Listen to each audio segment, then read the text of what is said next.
Romain, the YouTube link is working, but Yeah, fine. it took a while, but it's working. Yes.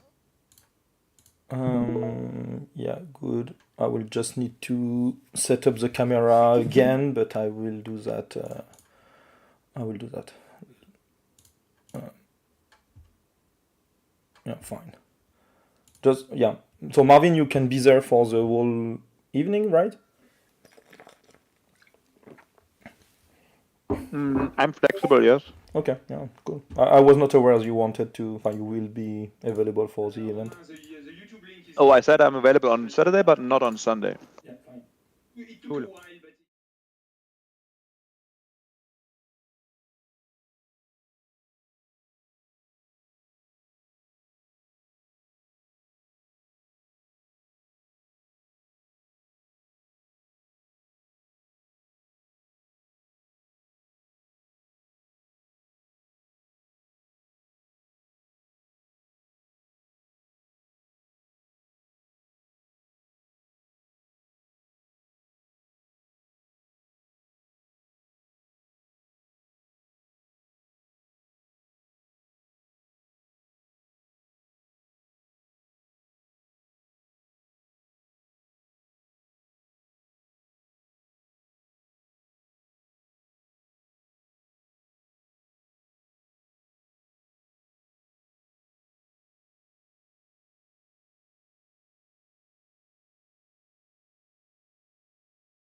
Here we are. Hello, everyone. Hello, everyone. Hello. Welcome to another online tournament live stream of Mindbug. Today we are going to live stream our Worlds Qualifier Tournament of November. Hello, everyone. Welcome to and I think the first pairings have just been announced. Yes. So today I'm here with, so my name is Marvin and I'm here with our French team, so Romain and Alexandre. So we will be your guests, your hosts for tonight. And we have a pretty exciting tournament today with, I think, more than 40 participants in today's session. 44, yeah. 44, so people are fighting for one of the last spots for the World Championship at the end of this year. Yeah. So for the whole weekend, it will be 8 new slots available for people to compete in that World Championship. I think it will be a nice event.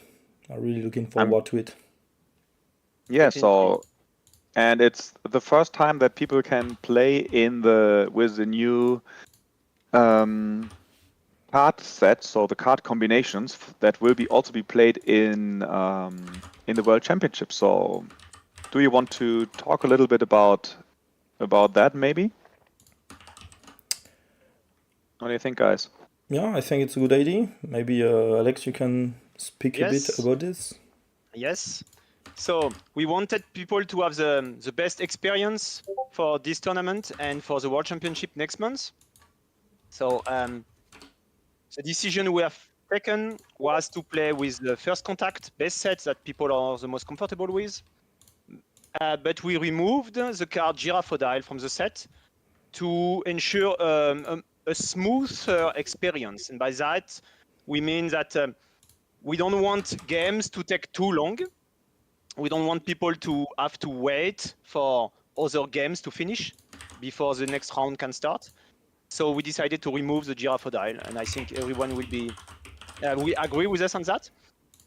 And also we add all 12 cards from the add-on pack New Servants to the mix. And on those cards will be only as a one-off. So only one card, no duplicates. And I think people will have a great experience with those.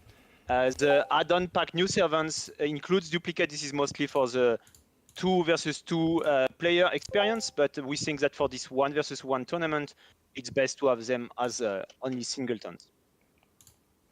I think it will be a great set to play with. I'm really looking forward of what the player will think about it.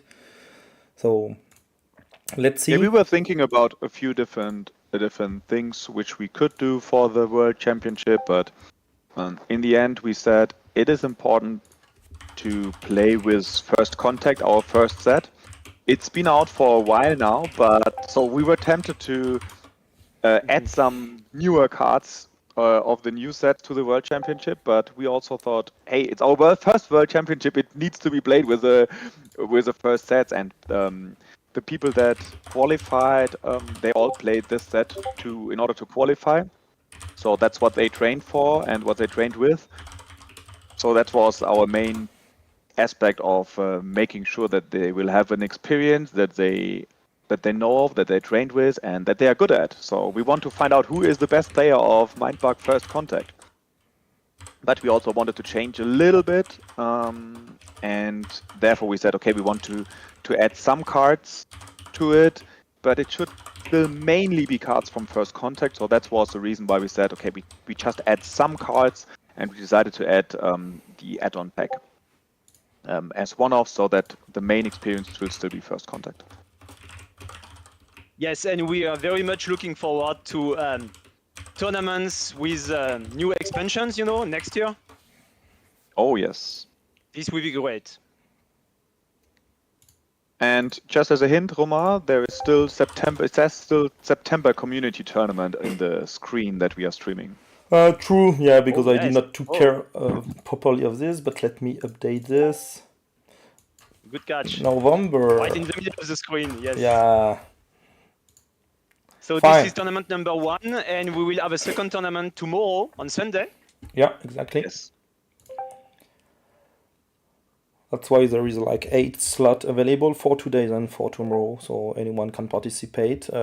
And they can participate to both to get more chance to get into that if they like it Yes. and if they want to. So that is four slots today and 4 slots tomorrow. Yeah, I can show And that. Yeah. I will also run a live tournament tomorrow in Yeah. in Alzenau, my hometown. It will be a bit smaller. It's a small town, but we have at least 10 participants, maybe a bit more, that will join on short notice tomorrow.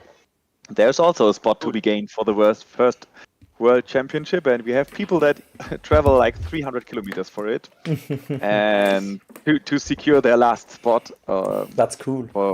But there will be a high competition as well. So there are some high-level Magic players in there. I know they are playing for a long time, so there will be a nice competition. I'm also very curious to see how this will turn out tomorrow. Yeah, I would be glad to be there just to see all those people playing again. But yeah. So is this taking place at your place, Marvin? In your No, garden? No, it's not taking place in my garden. It's taking place in the library of my city, and there is a big. Okay, it's not big, but it's for my small town. It's a big event. It's called Spieltaculum. It's a games fair basically where a lot of kids will come, and there's also games workshop, for example. They can paint minis there for free, and Heidelberg is there as another games publisher, so that there will be a lot of games that they can play. And since we are a local games publisher from this small town, we need to be there as well, and we will show off our prototypes, and we will run a Mindbug tournament and show Keyforge and the new Mindbug expansions. Awesome. Sounds good. Yeah, and we can maybe show the roster of people playing this tournament. There is a few names we already know, and a few names we don't know. A lot of names we don't know. So those that are those check mark just beside their icon is those people that are already qualified. So they will not take a slot even if they reach the end of the tournament. Yes. So basically, if one of those, for example, gets, I don't know, 4th place, well, then the player on 5th place will be qualified for the World Championship instead. Yeah, exactly. So there is guaranteed 4 new persons will qualify today for the World Championship. And same thing at the tournament of tomorrow. Exactly. So that's just maybe a bit more tough for people if they match already someone really strong. Like I would say, I think Ali is playing. Domnostein is not there, but Ali is playing. So if you face Ali, and who is facing Ali first turn? Let's see, it will be a tough match. Mr. Ali. He's already qualified, so basically they both get qualified, so it will not change anything. All right. Okay, cool. But I think the tournament structure is fair, you know. You have people of maybe different skill levels, and in the end, the 4 best players among players who are not yet qualified will qualify. Yeah, sure. So that's cool. There are definitely several new names here. Yeah. That I don't recognize. Yeah, that's awesome to see. I have some hope for some of those that I know are quite good to the game, and I expect they did like all the previous past tournament, like previous months, and I mean like October at least and September tournaments, and I expect them to reach to be able to reach the top. But let's see, like like for example, Extor is someone that we've seen from very long time in the community and doing a lot of tournament. It's quite good. He was always reaching like the spot just before the qualification, but I really think he will make it this weekend. I think Tonto Kalem is also a French guy that is seems to be quite good to the game and doing a lot of tournament. So we will see what happens with those, but definitely some of them, like Jacques Dufour, is like always there when there is a tournament online. So For sure, they take Yes. some skills by playing against others. That's really cool to see them playing. So let's see. We are just waiting for the first match to complete. I think some of them already are complete, so we can just spectate, but not real live spectate, but with some delay, so people cannot watch the stream and also play their game against their opponent. Yeah, I think that's important. Guys, there are a few names of people, some people that we met at Essen Spiel here, who played maybe for the first time at Essen and who are now coming to the online tournament. I don't know. I've heard about some of them, but did you see any of them? Yeah, Hyper Marlon. Yeah, he talked at Essen.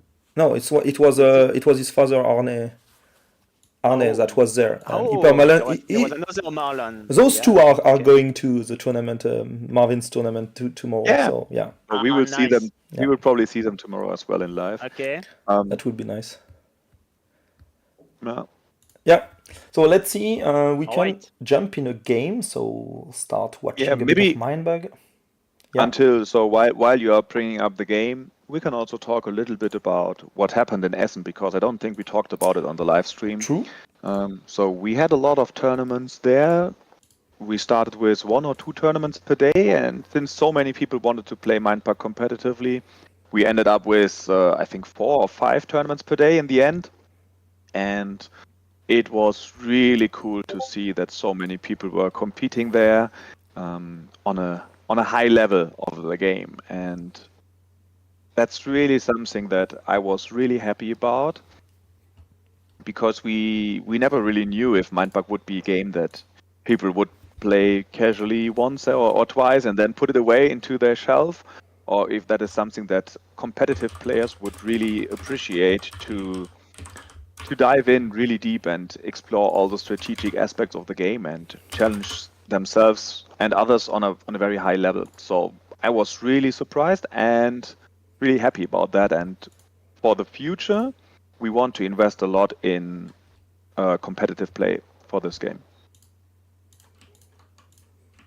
And I fully expect experienced players of trading card games to be highly competitive at Mindbug. I think there are a lot of skills that transfer, from Magic to Mindbug, for example, from other games as well.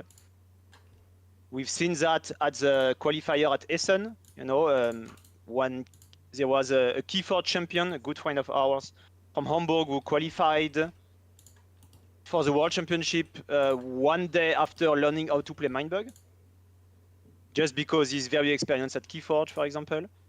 So I think those skills help a lot. Sure. Yeah, absolutely. So I mean, it's a strategic dueling card game. So if people are very good at those, they will also have all the required skills to become good at Mindbug. However, I have to say that maybe Keyforge players even have a slight advantage over Magic players, because in Keyforge it's not too important to have a well-developed board at all the time and attack with a lot of creatures. While typically Magic players that play Mindbug for the first time, they need a bit of time to adapt, because in Mindbug it's enough to have the maybe most powerful creature on the board, while in Magic you always try to develop your board basically. So yeah, that's something that they still need to learn. And in Essen we had a very nice experience where a Magic player was trying to do exactly that, playing against his girlfriend, who never wanted to play Magic against him, but she wanted to play Mindbug against him, and he had a very tough time to beat her, because she was just attacking him, and he was trying to develop his board, but there is no double blocking and all this stuff that you know from Magic, so he had a hard time to find a good counter for her plays. Yes, so that's an interesting challenge for established Magic players, I think. Yeah, then let's jump into a game. So I choose Hyper Marlon, that is one of the guys we just talked about, and Valhalla, that I don't know basically. But let's see how they handle this. So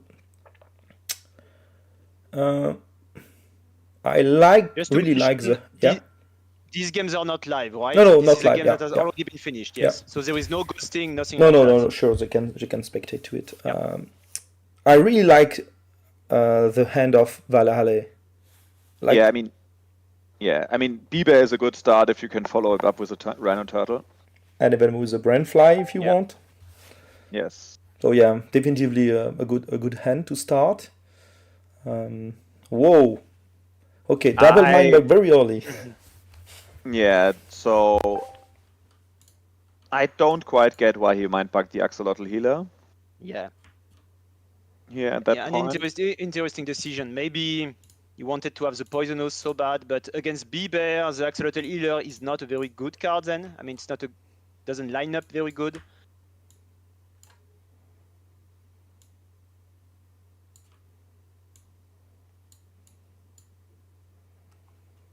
Yeah, so why not so blocking maybe here? that was a very aggressive play to Mindbug the Axolotl Healer. So maybe his idea was to see if the opponent has any kind of answer for the Rhino Turtles, or enough answers for the Rhino Turtles, but also with the Kangosaurus Rex in hand, I don't see why he would Mindbug the Axolotl Healer here. Sure, yeah, I mean, sometimes you can see that it's quite nice to have a bit more life, so you can handle some pressure like with Sneaky. So maybe he was looking for something just to get this Poisonous and gain life effect, just to put more pressure on the Rhino and not being affected by Sneaky, for example. So Yes. 2 Mindbug use is like very, very early use of Mindbug on each side, right?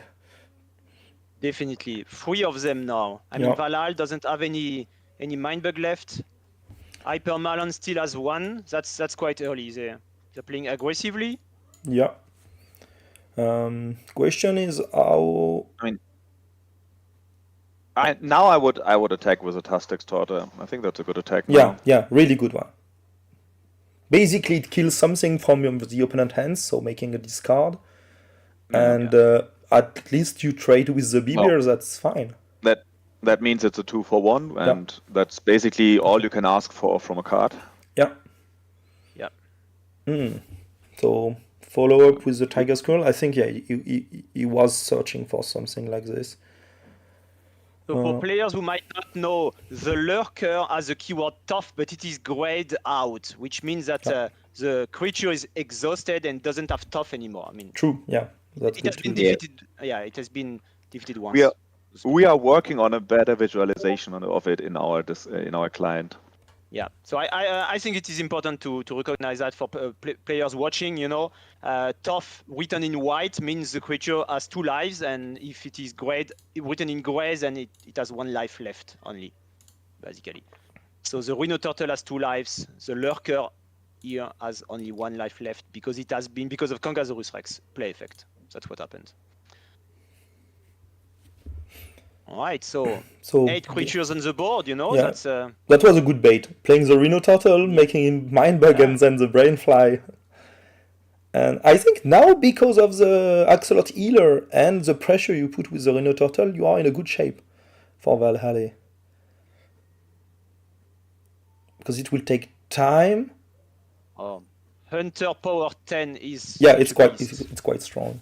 But once you get, like, you will lose the Sneaky and 1 life point, I think, at that moment. Meaning, you can continue to attack with the Kangasaurus Rex. Okay, decided to play this. Why? Okay. Okay. He really wanted to not lose more life points. That's a careful choice, just in case of the Killer Bee. Now that's a Kangasaurus Rex attack, isn't it? Yeah. But the question is, like, even with 5 HP, are you able to handle the end of the game by continuing attacking with the Kangasaurus Rex here? I'm even not sure. Well, maybe, I mean, it can just be hunted, so it's just a temporary thing anyway. The Goblin Werewolf is doing a lot of work in this match.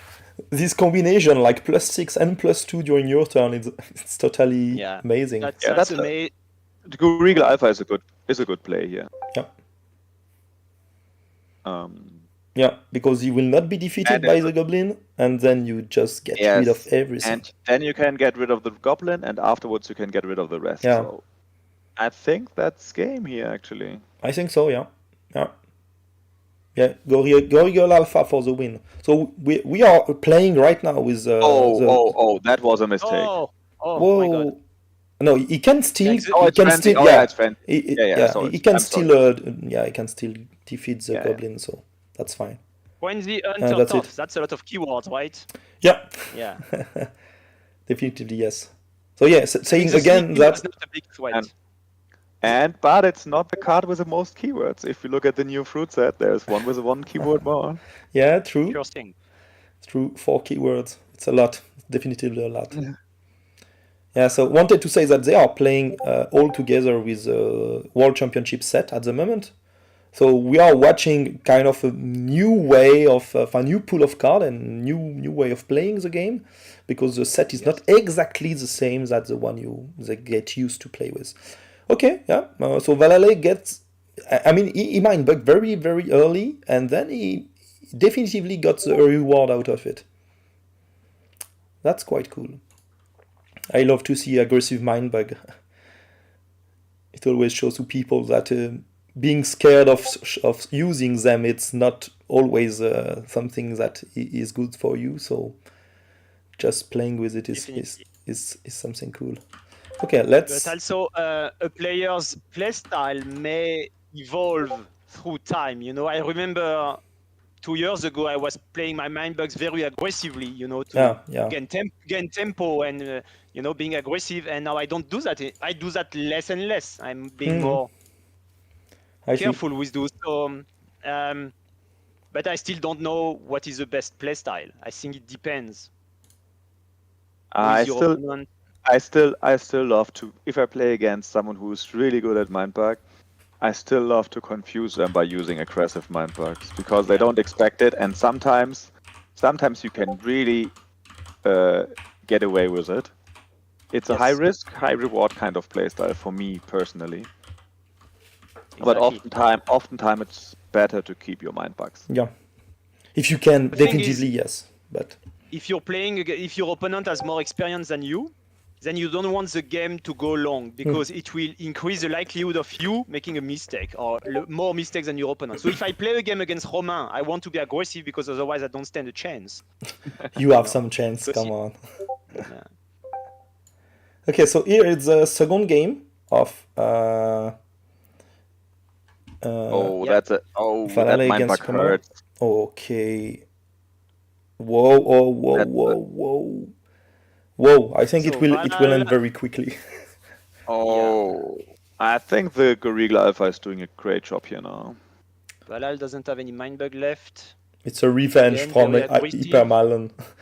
Hypermalon wants to show that when he has the Gorilla Alpha, he can do some crazy stuff with it. Yes. Yeah, I mean, it's a good card. I like it. Yeah, it's a good card, and Gorilla Alpha shows up only as one copy in the deck. Yep. Yes.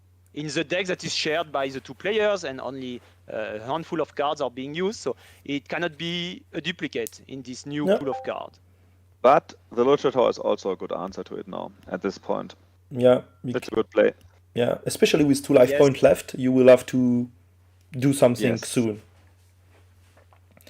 You can eventually try to do one trade and kill the goblin werewolf, the Froblin instigator. Sorry, this one. And then maybe trade also the Majestic Manticore, so it's done. But then you have to lose your Gorigal. Yes. I mean, you have to attack something else first before you can attack the Froblin. Yeah. So you kill the Brain Flower, and then you kill the Froblin, and now you have to probably, I don't know.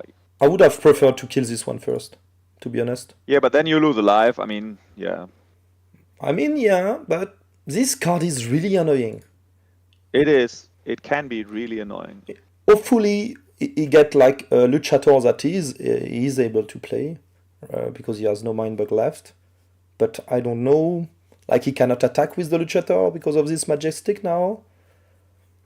And it's not an easy spot for Hypermarlon now. He still wanted to keep the gorilla, so anyway, he was down to 1 life. Whoa, and that hurts. So Valhall has 3 sneaky creatures in hand, Yeah, true. but his opponent Has the best answer 1 mana ever. left. Yeah, and yes. With Kangasaurus Rex in hand and still 1 Mindbug and an Explosive Toad and a Hunter on the table in the form of Gorigol Alpha.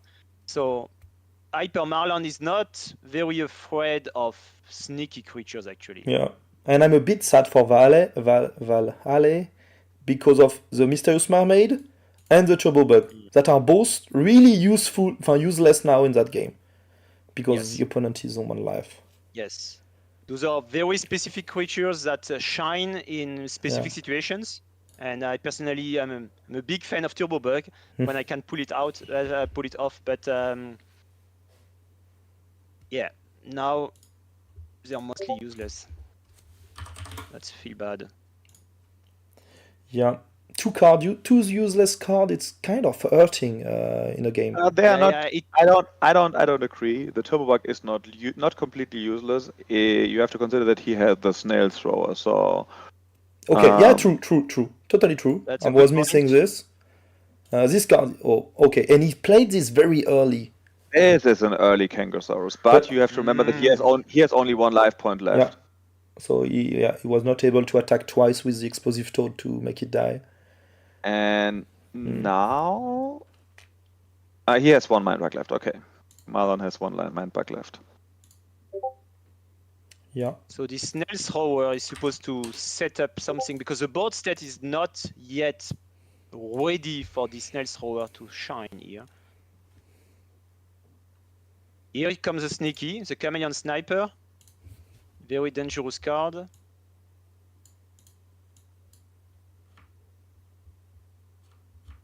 Okay, so if the Mindbug comes now, I think that's game, isn't it? Yes, it is. Because Valhalla doesn't have Hunter, doesn't have a good solution to Sneaky at the moment. And the Snailed Rod is not be enough. I think with 3 cards in hand, so it's. Would you Mindbug here? What would you do? I think you would be scared, but as 1 life left, wouldn't you be afraid of the Killer Bee? Of course, but I think you have no choice, right? Because he can hunter the Chameleon Sniper and then kill you. I would Mindbug the Spider Hole here. And I think Valhalla might regret not having played the Snail Hydra earlier in the game. You know, a few turns earlier, because then the Snail Hydra could have been a good solution against those sneaky creatures. What if you don't Mindbug? What if you don't Mindbug and attack with the Explosive Toad? That's a good line. Yeah. I mean, you can let it pass and then attack and trade the Chameleon Sniper for free. And then you have to block next turn the Explosive Toad and you will lose your Spider Hole, but you still have the Snail Thrower and the Turbo Bug and the Luchator, and the opponent have nothing except a Kangasaurus Rex. But he has 4 cards in hand still, so... Okay, Mindbug. I'm not 100% sure I would have played the Mindbug, yeah. I don't know, yeah. Maybe... Okay, Snail Hydra is not enough. It's too much. Yeah. It's too much. Snail Hydra is coming too late. Snail Hydra comes too late. Yeah, this guy is doing just like too much damage for taking time the to the Snail Hydra can defeat only 1 sneaky at a time, so that's... Yeah. Yep. And that's win for Marlon. Yeah. So it's 1-1. So, as you can see, Valhalla got defeated with their own card. So that's, of course, the charm of Mindbug, right? The Spider Hole here. Yep. Funny game. They continue to Mindbug quite early, and but that time it was not successful. Yes. I think there's this pattern with these 2 players. We'll probably see the same pattern Yeah. the third game. I don't know, like, I don't remember at which time he got the Mysterious Mermaid and the Turbo Bug in hand. But when I see that in hand, I try to push really hard to make use of it. Yes, Yes. absolutely. So that it does not go wasted. Yeah. You know? Yeah, that's what all the high level players try to do, I would say. Yeah. Yeah. Because for me, this card is quite a really good card, because when you set up this situation, it's mostly like not your opponent not being able to mind bug this because he will be so in a bad shape if you do, like maybe going down to 1. And then you take a lot of advantage doing that, like a lot of tempo. Exactly. So the secret power of Mysterious Mermaid is that your opponent mind bugging it mostly doesn't change its play effect. I mean, it can change its amplitude, like both players being at 1 or both players being at 3. It's not the same thing, right? But the Yeah. opponent cannot prevent its effect mostly. I think it's one of the most complex cards to play with. Yeah. From a strategic perspective, because you need to maneuver the game state into a situation where both triggers, no matter if it triggers for you or the opponent, are beneficial for you, and that's not so easy to achieve. It is hard. Yeah, it's quite hard. Yeah. And on the other end, Turbo Bug is on the other end of the spectrum. Like when you read it, it sounds amazingly powerful, but in practice, it is quite difficult to use actually. Whereas Mysterious Mermaid doesn't look powerful when you read it. So game 3, the Lone Yeti could have been in the opening end. You know, but it was the 6th card from the top of the 10 But card I don't know pile. if I open with Lone Yeti in that situation. I don't know. I mean, it's many players do that though. Okay, I like this very aggressive attack very early. Like, okay, you don't want to take this Ferret Pacifier. I will put 1 down to you. And now Hyper Marlon is not able to attack with the Happy Mother.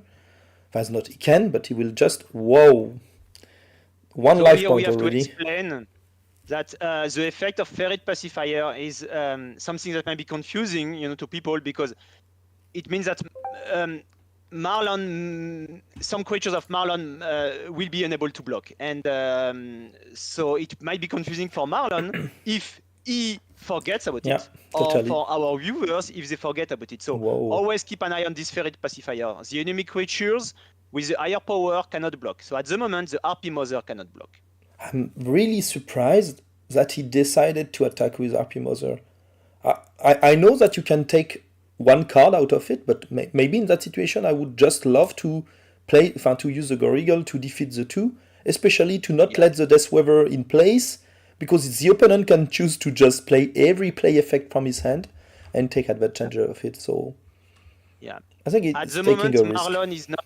Marlon is probably not very afraid of the Death Weaver effect, because he has only 1 card with a play effect in hand. That's the Kangasaurus. Exactly. All other 4 do not have a play effect. Yeah, true. I think that's maybe the explanation for him. But it might be a mistake, because Marlon doesn't know what are those 3 cards left in his own draw pile. So that's also the charm of Mindbug. You don't know what you're going to draw. Yep. I would be more afraid about the hand of my opponent in this situation, because, I mean, they played the Death Weaver quite aggressively early on, so I would expect them to have a lot of powerful play effects in hand. And, I mean, they just drew it, but the Ferret Bomber is one that really comes to mind here. Yep. That's one that you don't want to see on the opponent's side. Yes. And it's one that is super powerful, but it's very difficult to play, because if your opponent mindbugs it, it hurts you so much. And playing it with Death Weaver on board is just great. Yeah. And what is even really if it gets hunted afterwards from the Goriggle Alpha, it's still a 2-for-1. Yeah. And what is really sad is that he played the Goriggle 1 turn before the Death Weaver. And if the Death Weaver was in place, he should have saved 1 life point, basically, but he did not. Yeah, but now Valhalla has a game plan. I mean, I think he has a strong board. The killer bee is real, you know, with 1 life left. Exactly. I think it can be played just to remove 1 mind bug from the opponent. That's something that can happen. if you want to win with something else. That's a possibility because of the Death Weaver not activating the effect. But I mean, at some point you will have to block with the Ferret Pacifier, at least with the RP Mother. Because the RP Mother are attacking. Whoa. That can do a lot of damage, the Majestic Manticore. Yes. Once the Death Weaver is out, then Agreed. Creep from the Deep and Ferret Pacifier will go down Uh, simultaneously. Now comes the Ferret Bomber, my favorite card. it's a bit sad because here the opponent will just attack with the Majestic Manticore and he can discard the Yenix. So it's like really nice for Hyper Marlon to let it go, and especially that he cannot activate the effect on his side. Mm-hmm. To be honest, I would have attacked with the Creep from the Deep, or attack. No, maybe no. You cannot attack and kill the RP Mother, because what is nice here is the Hamster Lion blocking the 2/6 power if you get rid of this RP Mother. But there is too low power that he will take it, and that's not so good for you. So no, it was not a plan to trade it now. So I think now we want to put some pressure with Sneaky, but I think it will not be that doesn't make good. sense.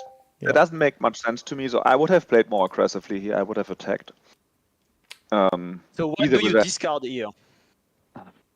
The Yenix for sure, and then? Well, the Hyenix also doesn't. I would discard it, but not because of its effect. I mean, he's at 1 life, so What? it will probably not come back. Whoa! Oh yes. And yes. also But discarded the Grave Robber? I would not have discarded the Grave Robber. Yeah, I mean... The Grave Robber is so much value when you get its effect. That's Okay, and now you have a really good attack with the Creep from the Deep. You hit the RP Mother, and then you force the opponent to play card. Yeah. So we might still see the Yenix if Valhalla plays Mysterious Mermaid and Marlon mindbugs it. Yeah, then Marlon has 2 life and might bring back the Yenix from the dead.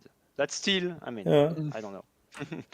I wouldn't bet on it, but maybe. No, I wouldn't bet on it, but that's a possibility. That would be exciting.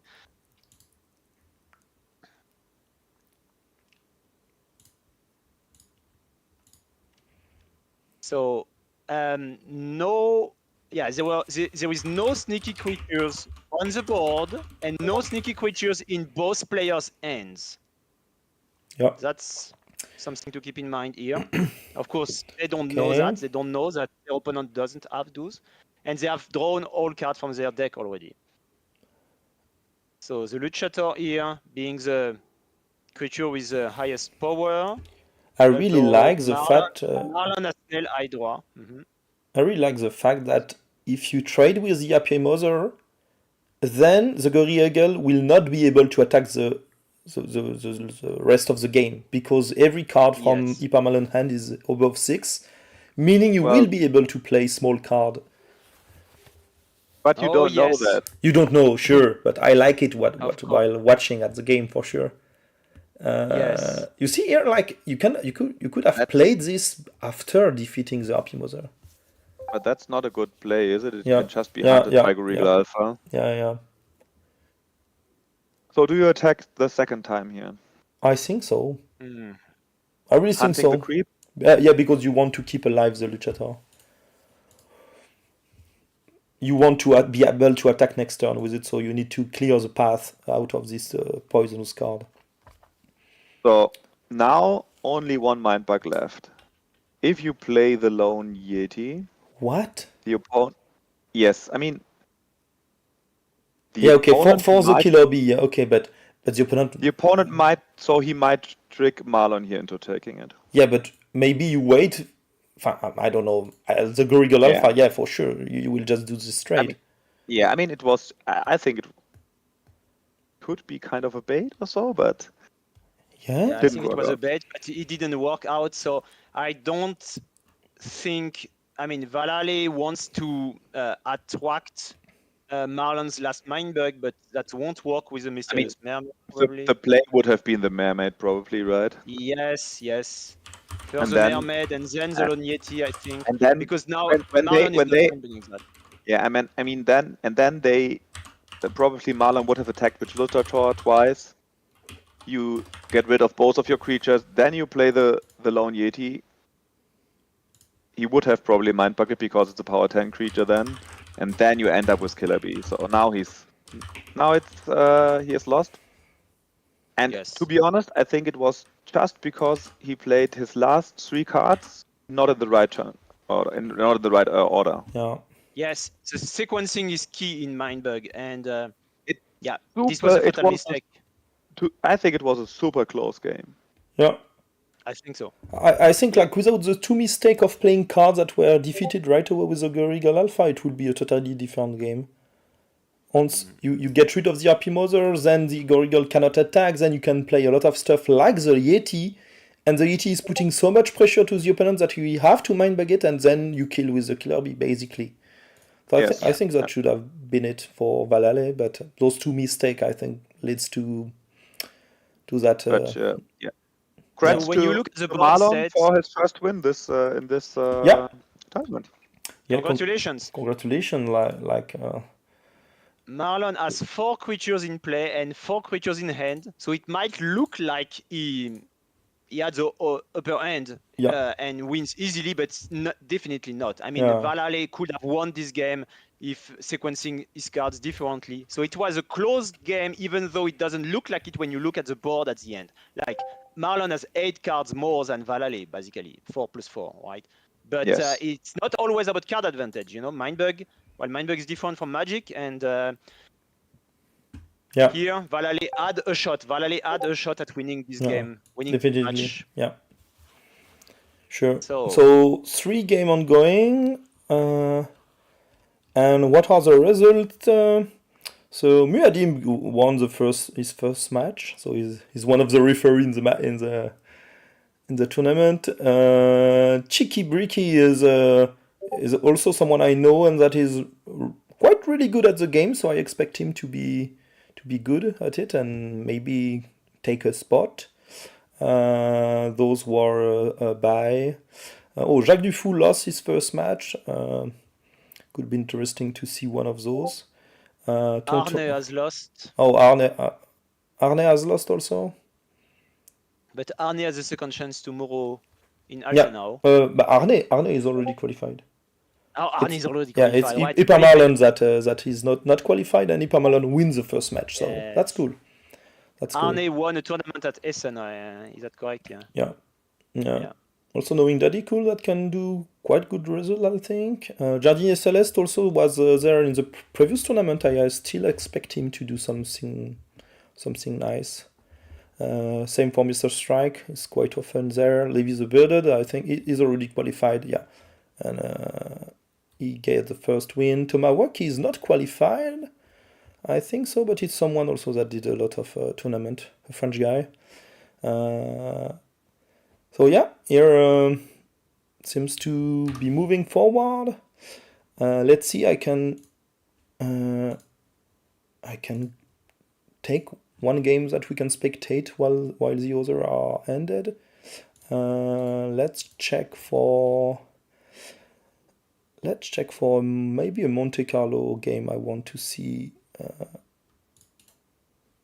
what's going on there. Let me search for it.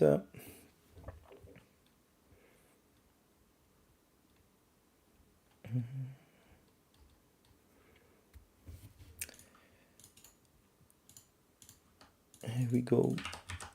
So with 44 players, how many rounds will we see in the Swiss 4 rounds. format today? Yeah, 4 4 rounds? round, yeah. And then some people with 3-1 will be able to take a spot because there is no 64 player, less than 64 player, and there are also a lot of them qualified. and there is also that, yeah. So it's Monte Cristo, and so Monte Cristo is Cheeky Bricky and Johnny is K. So they decided to absolutely not follow their nickname, just for us to be confused about this. Okay. Whoa! I love this starting hand mainly because This the is Shark your Dog. favorite hand almost. Yeah. But it's also really hard to play because you don't know which one you want to start with, Goblin or Shark Dog, and if one of the two get Mindbug, then you just lose the other one, or cannot play the other one right now. Oh, yes. So Yes, Plated good point. Scorpion, okay, I think it's a good opening, a safe opening, I would say, the Plated Scorpion. Goblin, So Monte Werewolf, Cristo and has- what? That's not a good play. That's not a good play. Oh Yeah. no, it's not. That's one Goblin Werewolf Yeah, falling down to the other. Yeah. yeah, I think attacking That's- with the Plated Scorpion was not bad, or playing anything else. Yeah. Uh, Yes. Okay, doesn't want to attack. Tastic Starter is a good play here. Yeah. It's a good trade, and if it does not do anything right now, you can attack with it next turn. Seems good. I love having a Goblin Werewolf online very early in the game. You know, it makes you very safe to a lot of plays from your opponent. Having being the first player to have a hunter on board is quite powerful as well. It is. It absolutely is. I mean, it allowed Monte Cristo to play Shark Dog basically Yeah. completely for Exactly. free. Yeah, and now you have a Yes. good use of the Shark Dog, really good use. Yeah, very good Yes. use. Yes. Awesome.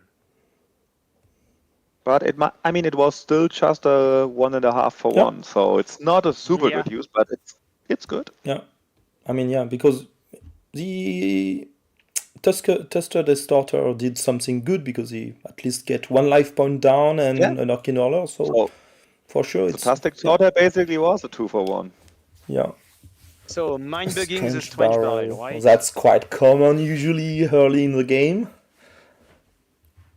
Yeah. And now you have afraid of the also strange barrel. and you have also something to block the attack of the Plated Scorpion. I remember it was one of the last tournaments we live streamed, and I think it was with Domino Stein, or maybe it was also someone else. I can't really remember, but there was also very early Strange Barrel, and it was mind bugged, and we were always talking about, okay, so which cards will he get, and so on, and he managed to play around it for so long time, and in the end, it didn't do anything. So I remember that it was a great match. Yeah, definitely some good. Cool. Okay, minus So I think one. it was correct not to mind bug the killer bee here, because you can afford to lose one life if you can get rid of the killer bee immediately after with the Goblin Werewolf. But you are really scared to be forced to use your last mind bug and then, I don't know, a second killer bee or a dragon, a compost dragon coming back and bringing back the killer bee. So, I mean, it's not a situation I really like from Monte Cristo here. I mean, he's good on the board itself, but Yes. any tricky stuff from his opponent can lead to very complex situation. I see what you mean, but I still think he's in a good spot here. Yeah. Come on, this Kangasaurus Rex, for example, will not bring a lot of value. Like, okay, getting rid of the Goblin Werewolf is big, but that's only one card, and you can use Kangasaurus Rex for Whoa. Okay. Whoa. Okay. Wow. That's I did not aggressive. expect that. Okay, now that's what he was expected. Playing the Glory Lion to So- follow up. Yeah, Monte Cristo wanted to keep his Goblin Werewolf Yeah. so bad. Yeah, that was very important to him. But he's running out of card, Kay. Yes. So, okay, that was expected. And now you know that Yeah. your opponent he cannot attack with the Glory Lion. So he will have to play all the card. Or maybe not the Turbo Bug, Yeah, I but- don't know. Oh, But the you Grave see, Robber. it's a similar kind of situation. The Strange Barrel is such a strong card, but if you don't manage to play aggressively with it, you won't get the benefit. You won't reap the benefit. You see, I mean, K still has 3 life. If Monte Cristo now starts to attack with the Strange Barrel, he can just take the hits and play his last 2 cards. Mhm. Yes, and what Monte Cristo wants to do is using his Fairweight Bomber to force his opponent to discard his last 2 cards in hand. This is what he wants to do, but it's hard because K has still one mind bug, and very soon the Fairweight Bomber will be too late. If K plays one more card, then it's already half value. Can you open the discard pile of him, Romain, of Monte Cristo? Yeah, sorry. What has he in there? The two, So I think two I mean, he does not have any answer for the Gorilla, does he? Not anymore. No, He can yeah. draw something, and he can kill it with the ferret bomber. Do you? Yeah, he can kill K, but Oh, now he has one. He has a poisonous creature. So there is your answer to Gorilla. yeah, good draw. So Yeah, playing really good draw. But the last card of the deck, right? So here comes the sneaky. well, you need to play the Axolot right now. you need the Axolotl was really good play here. A good Gain draw 2 here. life. It helps. It helps against the sneaky creature and the Gorilla. I mean, if he does not play it, he's dead, right? It's the only way to win from here. So hopefully your opponent does not think that it's worth mind-bugging this card and you keep it and you are not dead out of it, but specifically in that situation, I would think twice, like, oh, if I mind-bug this, I may... Would you mind-bug it? Or, to be honest, with 2 Gorgatherus Rex on the board, having a Spider Hole, I usually, and just one off of your opponent, I think I would mind-bug and try to have the kill right now. To be honest. I agree. I would have mind bugs at Axolotl Healer as well. Because with 5 life, you are yeah. I think this Axolotl Healer is doing a lot of work here, and so it's a little bit sad now. I see this ferret bomber sitting in Monte Cristo's end and doing nothing, you know. And the strange barrel as well. You see. Yes. There was a lot of card advantage that's not being used here. Yeah, because it was would you play to obtain, yeah. What do you play here? Do you play the Compost Dragon? Do you play the Instigator? The Compost Dragon. No, you can play it. The Killer Bee is not killing you. So but it's so strong. Monte Cristo has to think very hard about sequencing here. Yes. Because even though, Ferret Bomber is not scary anymore, but it's a sneaky creature to respect, of course. Spider Hole is larger though. Compost Dragon, Froblin Instigator, those are excellent cards in this situation here. Yeah, but you lose to it. If you play if the Instigator gets mind-bugged, you lose to it. Exactly. It's too strong at the moment. So basically, I think it is Compost Dragon. Yeah, for me it is Compost Dragon here. And playing Compost Dragon here, hoping that K will mindbug it, and I think he will. What does K has in their discard pile? A lot. He has six cards. Oh, Froblin Instigator is coming. Oh, so he does not agree with you, Marvin. I mean, it's a power 9. Oh, he let it. Ooh. Oh, he let this card, but I mean. Okay. You play the shield bug, and that's really strong, but you need to defeat the Spider Hole. Yeah, so K doesn't know that Monte Cristo is holding shield bugs, you know, so... Yeah, but you have to. Yeah, exactly. So the Froblin Instigator is... Now why not attacking with... Yeah, okay, because of the Strange Barrel. Okay, I see. I mean, Strange Barrel is still doing something, right? He's keeping his opponent at bay, basically. So there's value in that as well. Yes. No cards to steal anymore. Yeah. I mean, it puts the pressure it was made of, and basically forced the opponent to play every card without attacking. So it was slowing down a bit the game. That's fine. Now Monte Cristo is hoping to win this game with Ferret Bomber, and not with his playability because it's useless now, but just because it's a sneaky creature. And but I mean, you cannot start with Ferret Bomber here. No, you play it as your last card. You hope to draw your opponent's mind bug, of course. I don't know if it is Shield smart. Bugs will do that. I think it's smart because now Shield Bug make the win for Monte Cristo, so he have to mind bug the Shield Bugs.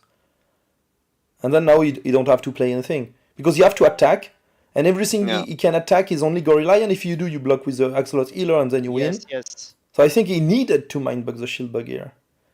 I think So yes, I would have. but That's a bad attack. I mean, Turbo Bug would have been a better attack, no matter what. But yeah, I think it's over here at this point.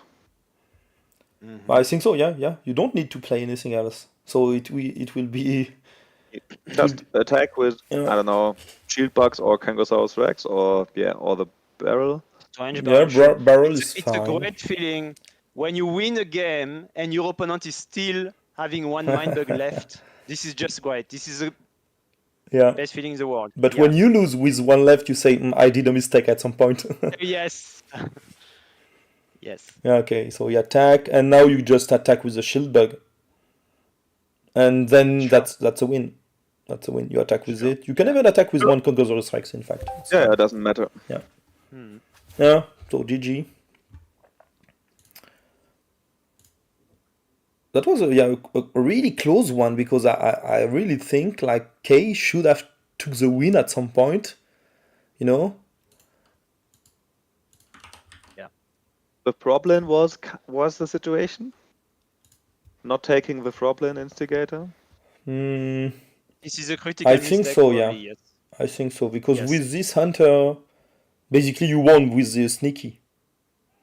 Yeah. The ferret bomber is not doing anything, and the compost I mean, dragon is too slow. You had like a- nice. Gorillion for Gorillion. yes. Yeah, and that's it. Okay. Yep. And K lost the game because he wasn't able to make an action on his turn. So I think K knows very well which critical mistake he did. And that was not mind bugging the Froblin Yeah. Instigator. And lately the shield bug, because knows he that. lost because of the shield bug. So Yes. that was the last So card. yes. So basically, we have seen in our first match, we have seen two other players who played their mind bug very aggressively, and here K has lost the game because with one left. He was too cautious Yeah. with his last mind bug, being too careful. But both can happen.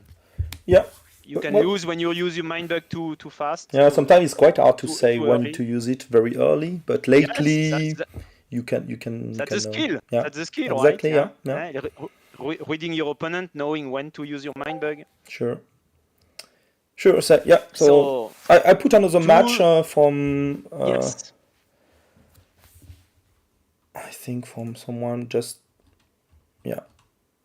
from Monsterito and Blue Monsterito and Blue Opal Opal plays, yeah. All right.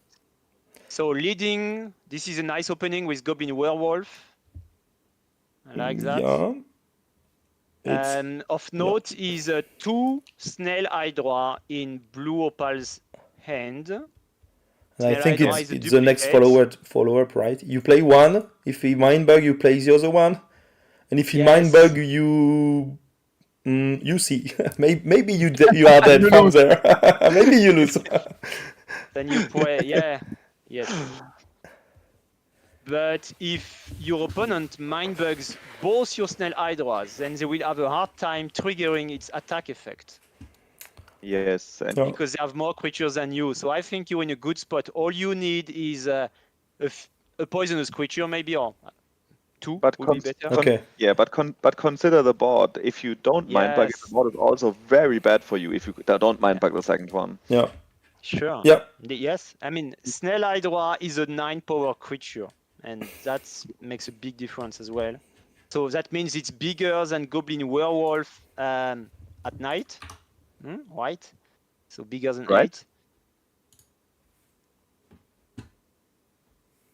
So actually, at one point in time, we were thinking about for the Beyond Eternity set, and this is a bit of an insight here, to have a scheme of creatures that we have a day and night cycle in the game, and that some creatures are better at night and some creatures are better at day.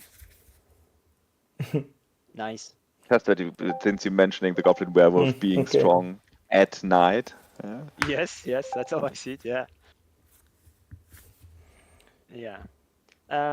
Of note is Monsterito having 2 Axolotl Healer, 2 copies of Axolotl Healer in his hand. Now playing the first one. But you don't care, That's- right? You just let it that's play and basic. attack. Yeah. You don't care.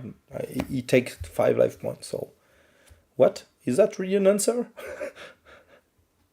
Bear.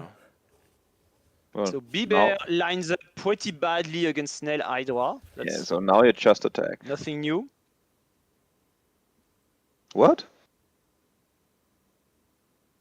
I think he really You want to want- activate the Snail Hydra effect next turn. Okay. Yes, yes.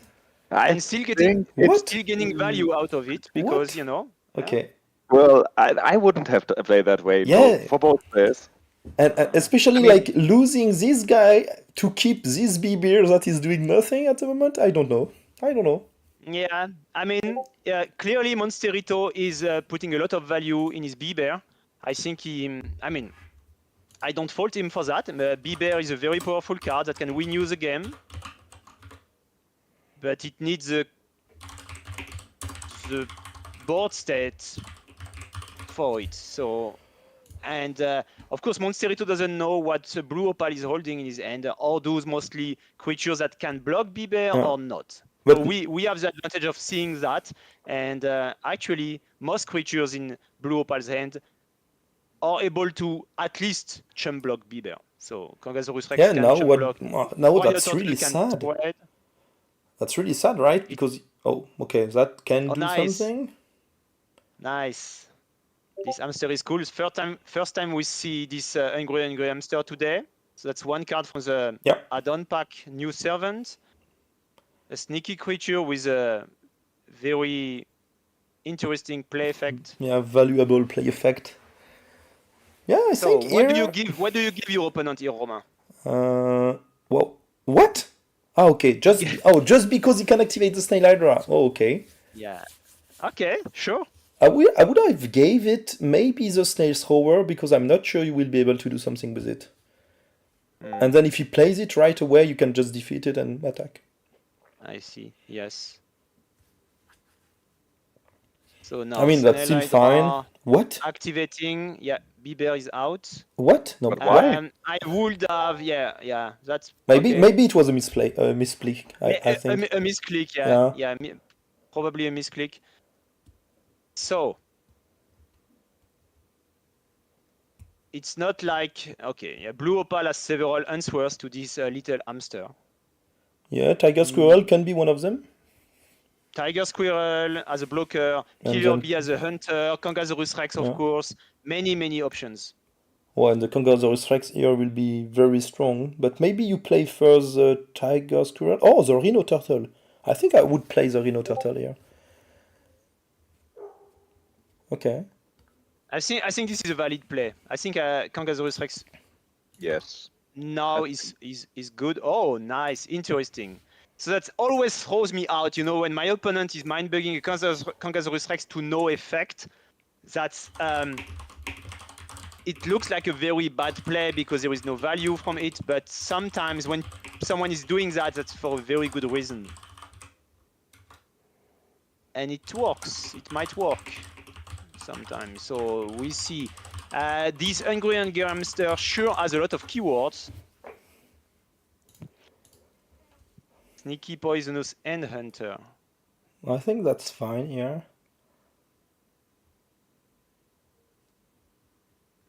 So he cannot attack with the Hungry Hamster. Or he can, but... Yeah, he won't. That's quite strong. Oh yeah.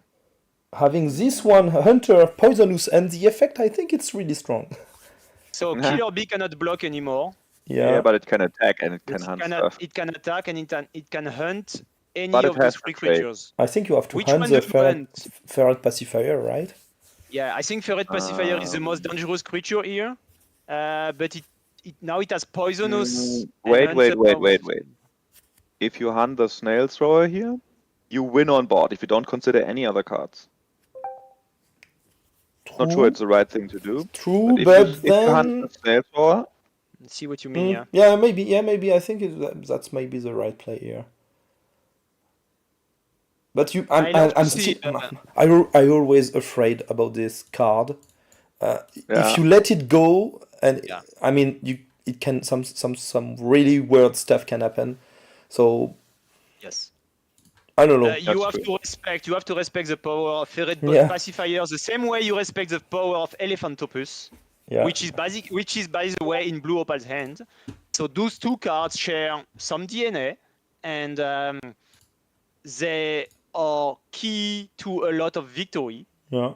Basically, when your opponent And forgets bug about them, Yeah. and bug reports. Yeah, Yeah. so yes, players thinking that there is a bug because they cannot block, and But we are working on a very nice animation for the Yep. Elephantopus currently, so Yeah, Yes. I think it will help a lot the players. Really looking forward to see Yeah. what they think about it. I mean, why blocking here? Okay, I don't get it. You can have a really, you can let it pass and have a really good hunt yeah. than with the Axolotl. Like this guy is doing an amazing job, and especially Yeah, with In all the this, card in he this gets. game, it has done a Yeah. great job. Having this mean, guy, yeah. those two guys, wow, that's insane. Snail Thrower is a very cool card, but it's very difficult to pull it off. Because now I think you are glad to attack with the RP Mother. Next turn. And still now, you are really glad? What? No? Okay. Yes. That would have been a great attack here. Yeah. You can still So do now- that later, I mean. Elephantopus. So Axolotl Healer and Snail Thrower are now unable to block. That's it, right? He cannot win. Cannot win because you can block with the RP Mother, stealing everything, and the Gory Girl Alpha will not defeat the Elephantopus. GG. Yeah, Yes. I think that's a Yes. GG. Yeah. I think Blue Opal navigated this game quite well. Yeah.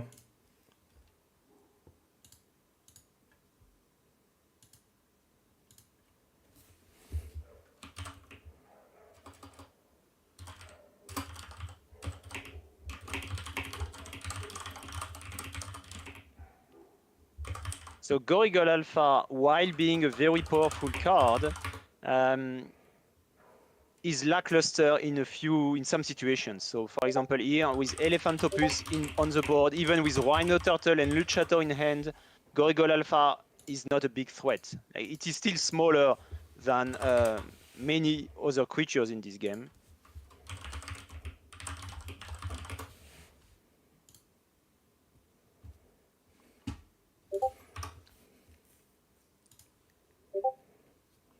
So now this Mummipus has the keywords from the opposing creatures, from the enemy creatures. But it will So it not is be able poisonous to do. hunter. Yeah, it But will it- not do yeah, the game. Yeah. It won't save him. But that's nice. I think that's the two keyword you want usually. To be offensive with it, and then sneaky is really nice to be just defensive. Your opponent play a sneaky, Yeah. you know that you are safe. So Yeah, Mummipus is like the best blocker yeah, definitively. blocker of sneaky creatures. Yeah. Sure.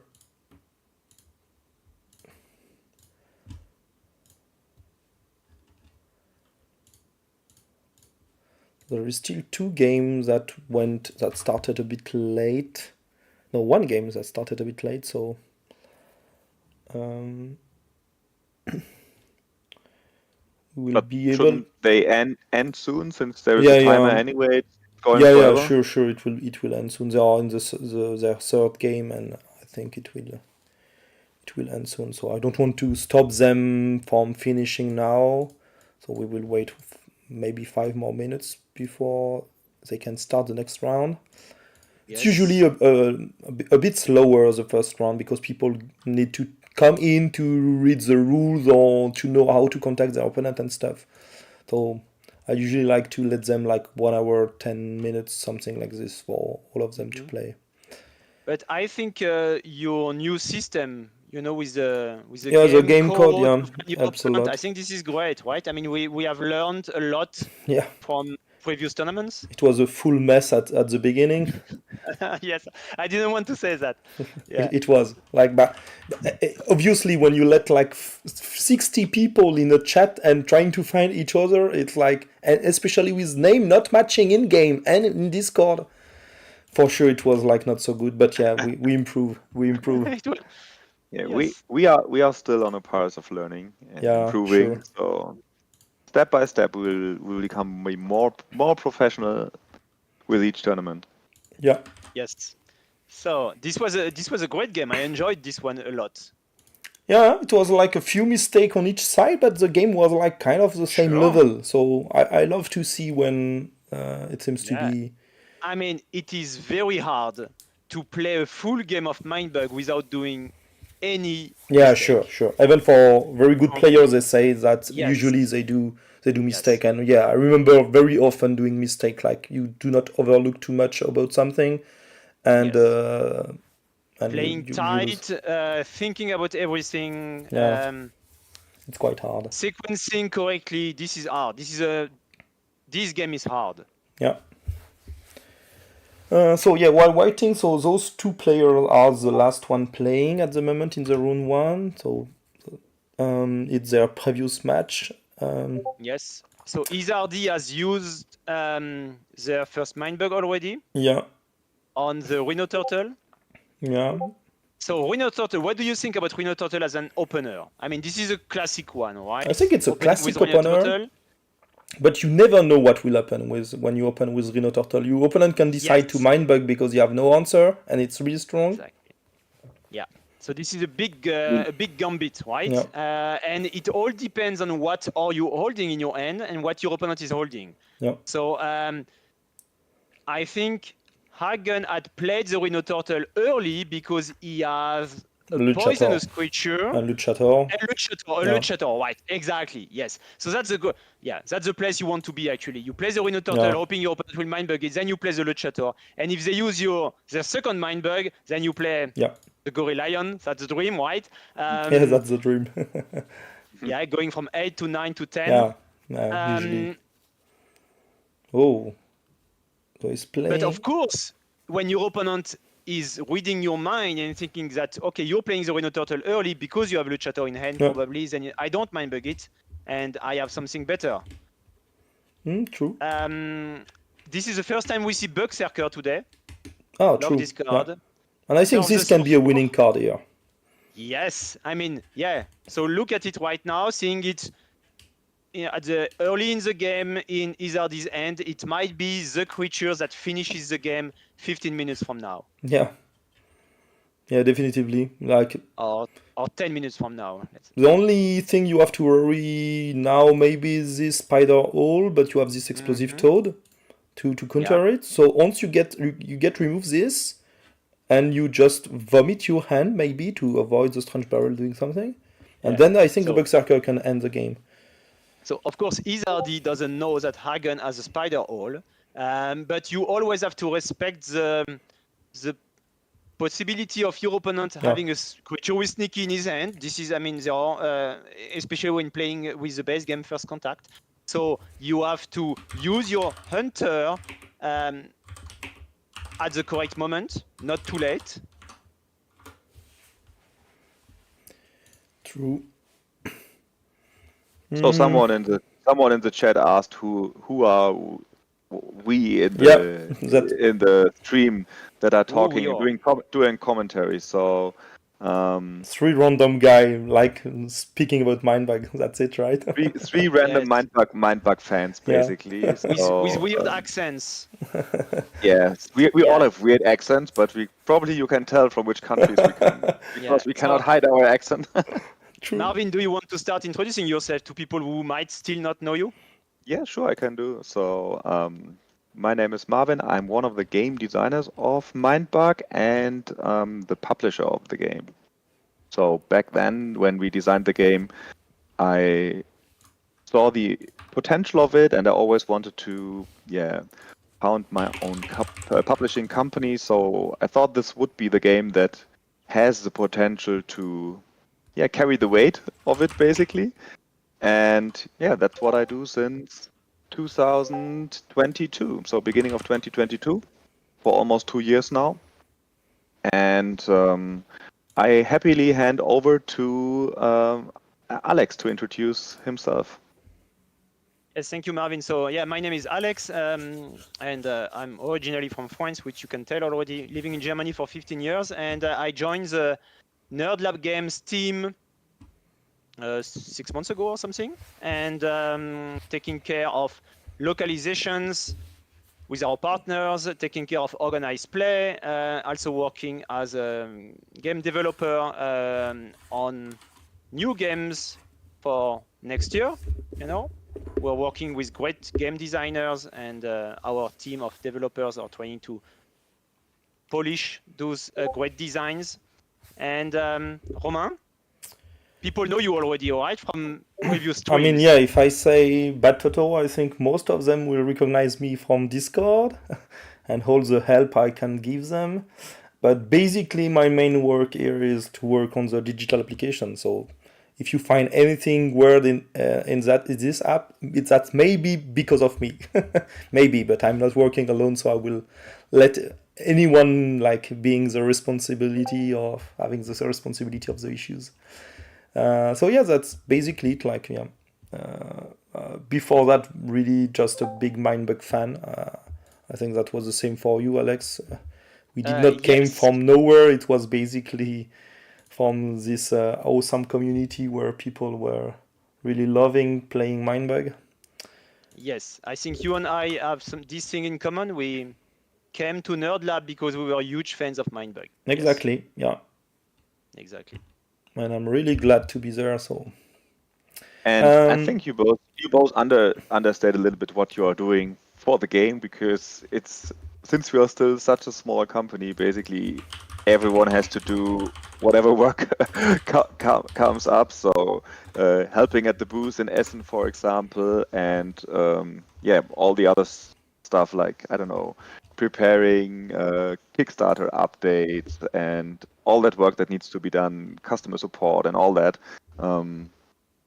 And working with retailers, there's just so much stuff that needs to be done, and we don't have like a big marketing department and a big sales department. So that basically we are still in a state where everyone is helping out wherever help is needed. Yeah. Yeah, we do have a lot on our plate, right? Yeah, definitely. Yes, but I mean, I'm not complaining about that. I mean, we have a lot of work to be done, but we are working with a great community for Mindbug. We are working on very nice expansions with great game designers. We're working on very great new games as well. We are working on a great digital app, which is kind of a new experience for all of us. Yeah, I couldn't be happier about the workload we have on our tables. Same for me. So the round started. We will end this match, and then we can have a look on the result and who is in the top of this tournament at the moment. What kind of happened here? So both players had 3 life. Hagen has still 1 Mindbug left. His opponent out of Mindbugs entirely. This Urchin Hurler is having an impact, but now comes an even bigger hunter. That's the Froblin Instigator on Hagen's side. I mean, now that's good. The Rhino Turtle 10 power is strong. Mm-hmm. It's really strong, but you have this Froblin that is kind of scary. Yes, and the Strange Barrel that is... true. You cannot attack freely. The Strange Barrel is hiding partly under the Turf the Surfer. Yeah. But this Strange Barrel is having a silent impact on the board, actually. Because I think Hagen would love to steal 2 random cards from Izardi's hand. Yeah, but I mean, he was not attacking with the Strange Barrel, right? He was just playing cards, so... Yes, exactly. Whoa! So now Okay, so is your moment to block with a strange barrel, right? yeah, I think Yeah, so. and snack 2 cards while you can. Whoa. Two random Oh. cards. Hungry Hamster and the Berserker. That's And two Berserker. huge hits. Yeah, Yes. you would be happy about that, I would Yeah. guess. Sure. Yeah, So I now think really happy. Izardi has to take a mental note that his Yeah. opponent is holding those 2 cards, and so that he does not forget about those. If I could totally see Hagen playing this Berserker very late in the game. I don't understand this play. So Blocking with the snail thrower? I have a question here. So maybe that's the wrong spot to talk about it, but didn't we talk about making those cards visible in hand of the opponent if they have come from either the board or your hand and go back to the opponent's hand? Make them visual information? Yeah. I mean, basically, you have this pretty bad history that is giving you this information. Yeah, like you know that Hungry Hamster and Berserker was still. I really hope to make something really nice out of it at some point, but that's so not even our if focus. he forgets, oh, what did he stole me? Yeah. What did he steal me? Yeah, you can still check, but Yeah, because that's usually something. But when you are playing physically, that's not so easy. Because you may forget about it, and after like 10 turns, like, oh, what did he get from my hand? Yes. Because you are focusing your brain power on other stuff, and you might very well forget that. But you are allowed to take a note on a piece of paper or something like that. Yeah, sure. Yeah, but that's always a bit of a trick also for the viewers. It's a bit tricky to decide how much you want to use the digital possibilities to support the players. True. That's not only visible information that kind of known information that you would have to remember. It's also stuff like, I don't know, a Death Weaver on the board, for example, or an Elephantopus. I mean, what do you do? When the opponent has a Death Weaver and you want to play a card with a play effect, do you highlight that before they play the card? Or do you just highlight it after the card has been played? Or do you prohibit the card from being played? Or I don't know, there are different options how you could support the player here. But it's also, on the other side, it's not only about convenience, it's also about skill. And that's one of the aspects where high-level players can show that they are better than the opponent. So it's quite difficult to make the right decision here. So there are pros and cons. It's not an easy decision to make. Yes, because it's about promoting skills for highly experienced players, but also promoting user experience for beginners. Exactly. That's the trade-off. That's the trade-off, yes. Yeah. I mean, that can be something we add specifically to AI game, for example. If you want to have some training or support when you start the game, and when you are playing in duel against ranked people, not having those information, that could be something also. Yes, but it would also be strange for players that train and then they are used to it, and they might rely on it, Yeah. Yes, good Sure. point. So, not sure about it. But basically, when you play physically, you don't have those helps. So yeah, and you have, I think, less helps because you don't have those number updated. That's also something really nice from the digital application. But when you play physically, if you forget that the Orkin Order is doing something, you just miss. Yes. So yeah, this and I mean, we don't have a rule that says when you declare an attack, you need to state the power of the creature. You know, I mean, you can say just I attack with it, sure. and you can. The opponent has to remember it. So as you can see, some things we implemented as a player support, but on other aspects like the Death Weaver, for example, we decided that we want to rate skill a little bit higher than convenience here. Yes. Romain, you have mentioned the AI matches, and I think this is interesting because some of our viewers might not know about that. This is the first time we mention it today. So this prototype app supports playing against an artificial intelligence opponent. Yeah. So this is something that might be attractive to folks. Yeah, I think when you play in duel and do not find anyone online, that could happen. You play against an AI. But there is this new mod, the AI Arena, where basically you compete against an AI that is stronger and stronger every time you win. So it's quite good to like kind of know which level you can reach.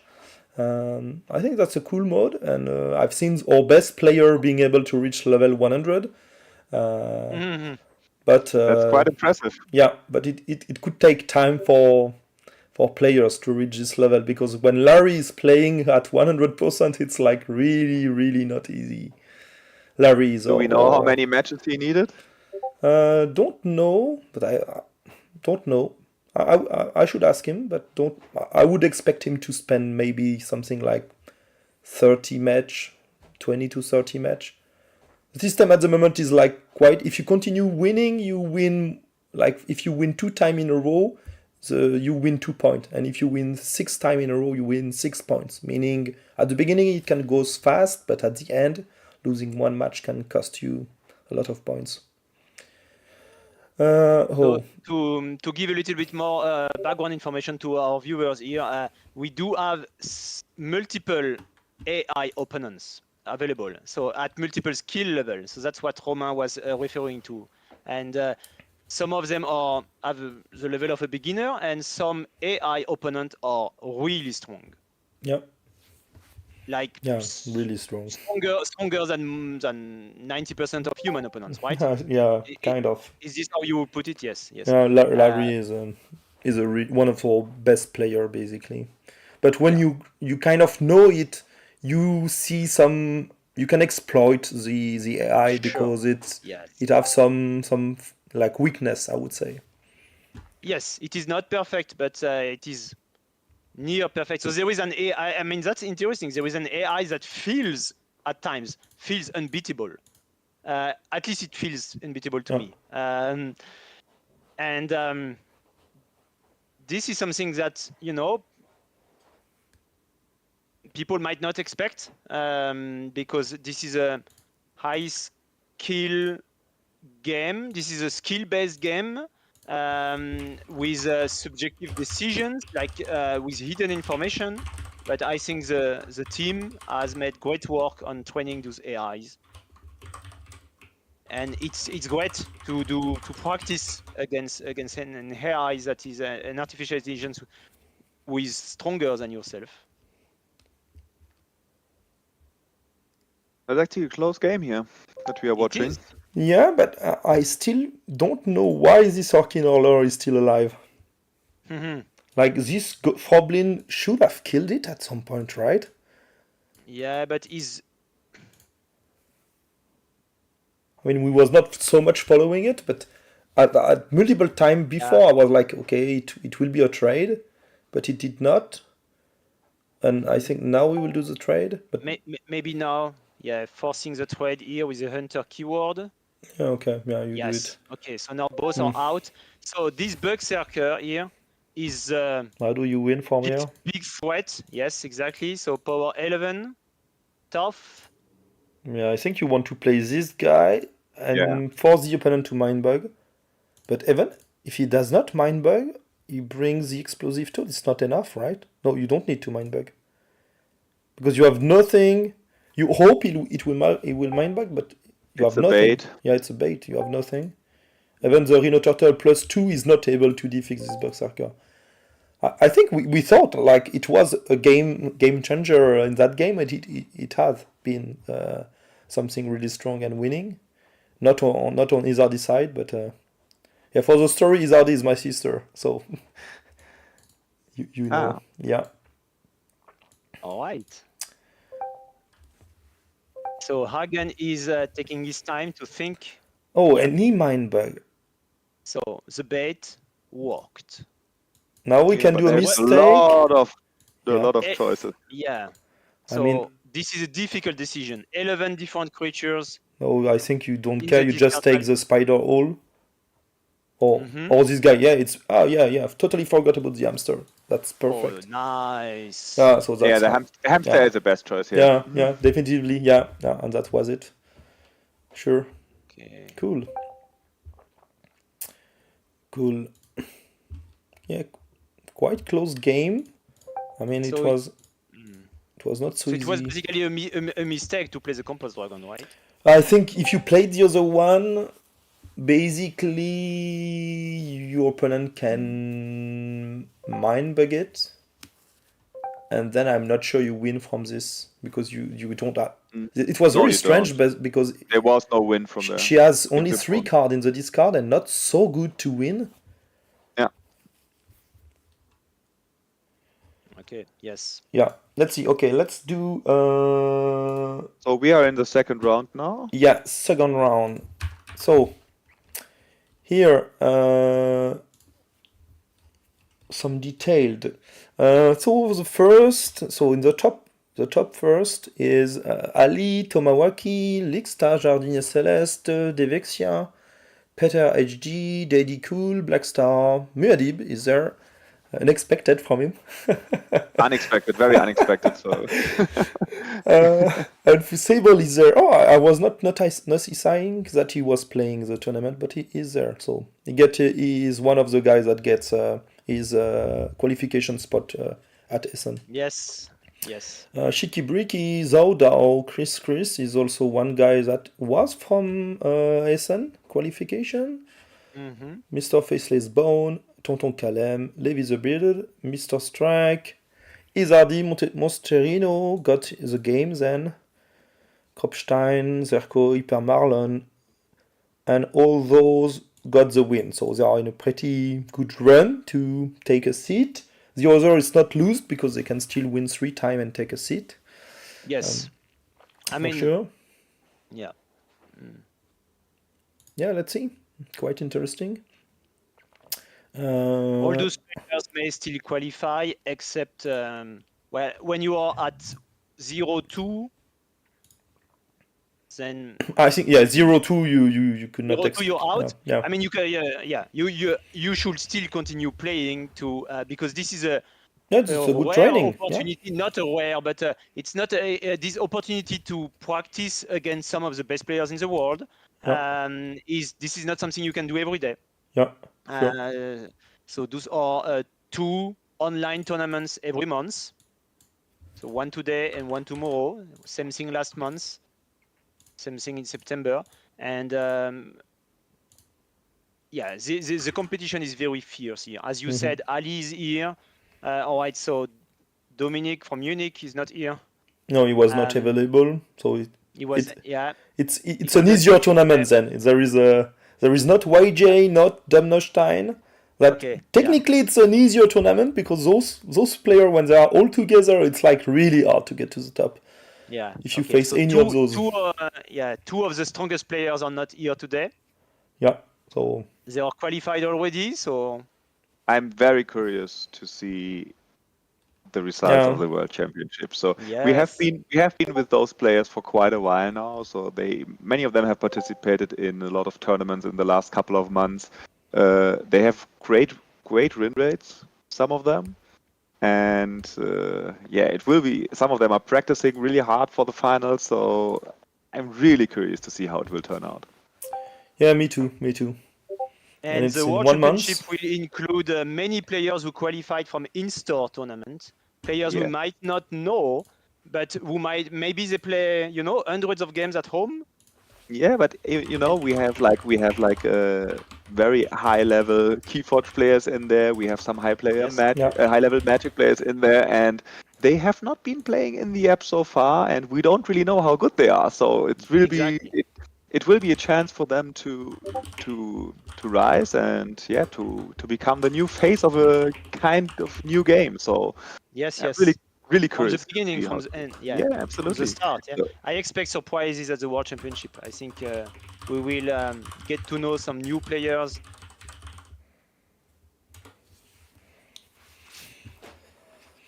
So that was the last game of those 2 players. Izardi against Egen. Yeah. Yes. And this is the last game, you said? Yeah.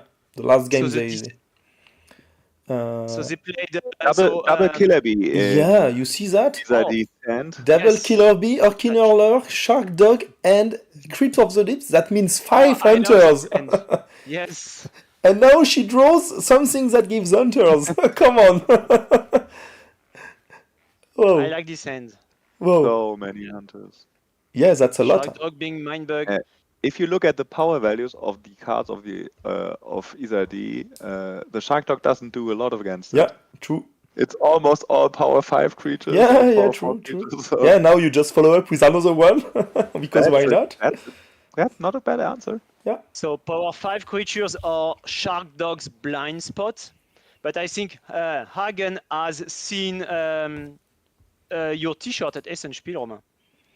That you must Mindbug Shark Dog if you can. Exactly. And that's what every good player is doing at Mindbug. If you see a Shark Dog, you Mindbug. And But that's here why it's they are a so mistake. good. And if you, But here it's a mistake to Mindbug it. I mean, this is where you can play aggressively into the mermaid now. You can attack with the Urchin Hurler and get rid of the Shark Dog, and you go down to 1 life, and then you play the mermaid. yo, true. Yeah. That's a good draw. Yeah, Yes. especially to do this. Yeah, I think Yeah. you can do this. But And if the opponent mind bugs it, you have the 2 killer bees. You know, it's one of the most versatile spots for the yeah. mermaid. oh yeah. But he's playing the main mermaid now. Yeah, actually. I think it's 1 turn too early to play. Yes, it is too early. You have to wait until. You have to get rid of the Shark Dog. Yeah. And then do Yeah, I think yeah, because Shark Dog here can attack and trade the Mysterious Mermaid. And that's not a bad attack at the moment. If you don't want to So lose it. mistakes happen, right? Yeah, And, sure. I mean, it's not like a huge mistake because basically you can do it. It's not like killing you. I mean, and often it is quite Whoa, okay. hard to say that it is a mistake. Sometimes you see it after the fact that it is a mistake. And we have a privileged position here of seeing both players end. Let's not forget that they don't. And Oh yeah, you block, right? I think. I see this Kangasaurus Rex here, who is not amazing. It does not line up very well against. I mean, it can in the future. card. It can in the Maybe. future with those 2 cards, or even this Yeah. one. I mean, it doesn't do anything against Killer Bee, for example. I think here you want to take the trade now. But to be honest, this card is really annoying. The Elephantopus or the healer? This card, like seeing the hand of Izardi, it's like, what can you do to him? Like you can just attack every turn. You cannot block, so you have to hunt it, and to do this, you have to set up at least this card now. Or, it's not that easy. With the Urchin Hurler, all the power 5 hunters can hunt it. Yeah. But yes. Yeah, still that's a not good the point. best trade. By the way, Elephantopus and Kangasaurus Rex do not have the best synergy in the world. Okay, I don't see why here not playing. You can attack with the Urchin Hurler and take time to do this. Yeah, now the Shark Dog is has a really very good, yeah. attack now. Yeah. And it should not have been on the board anymore. Yeah, Yeah, so it should not, Urchin yeah. should have get rid of the Shark Dog And already. I'm not a this big is fan of quite- using a Compost Dragon to bring back a Mysterious Mermaid. I mean, very early in the game, I mean, you can maybe, I don't know, take this one, or... But you can do crazy stuff. I expect this guy doing the game. Also, the opponent is out of the opponent is out of mind bugs. That means true. you can even get back your 3rd killer bee. Yeah, true. Oh yes. True. So it's basically, Yeah. Izardi used his Mysterious Mermaid not the way you would have advised, Marvin, but in the other way, like to have more life. Well, I mean, in my case, probably it would ended up with 3 life as well, Yeah. but it would have been a blocker for Elephantopus and would have Yes. given you a lot of turns. Yeah. Mm-hmm. Yeah. I think, that previous turn was see. definitively a mistake because you lose your Mysterious Mermaid and the Compost Dragon where you should not have lost it. and you should already be still be at 5 health. So now comes the Kondrakulic. Kondrakulic. First time today, Kondrakulic is a creature that is quite difficult to use yeah, in a way that brings a lot of value. But if there is a good time to use it, it's now. With 4 I mean, life, it would can have be- been so much better if you would have had this early and then bring back the mermaid with your opponent having 5 life yes, and of you course. spend all your life. Oh defeating yes. Yeah, what a great combo that would have been, yeah. Definitely. To get repeated use of the Kondrakulic even more than it will normally be possible, yeah. yeah, but So why did Hagen play the Chameleon Sniper here, actually? I don't know. Maybe because he mean- was sad that he get like so much value to the shark dog that should have been dead earlier, that he wanted But to you're- give some value to his opponent. I mean, come on, when you're facing a hunter on the opposing side of the table and playing this small sneaky here, that just I don't know. But here the issue is like there is Rhino Turtle, this guy that technically beats everything from her hand. So you will have to mind bug now stuff. and the Grave Robber could now get the Chameleon Sniper or the Shark Dog.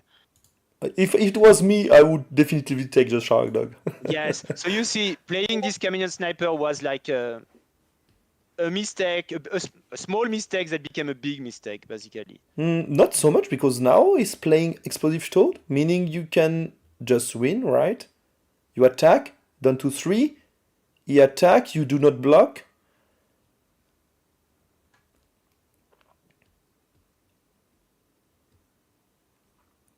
I think, yeah, you do not block and you attack again.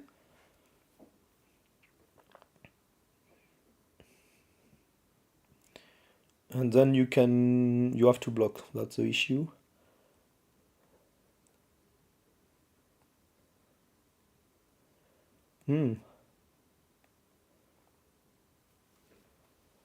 Question is, do you really care here? To lose 2 cards? I mean, oh no, you don't care because you should discard those 2, keep the 2 killer bee, attack with the Chameleon Sniper, and take the win, right? I think. That's how I see it. Yeah, fine. Now it's the win. Now it's a win. Yeah. Yes. It's a win in like 3 turns. Like, you have to...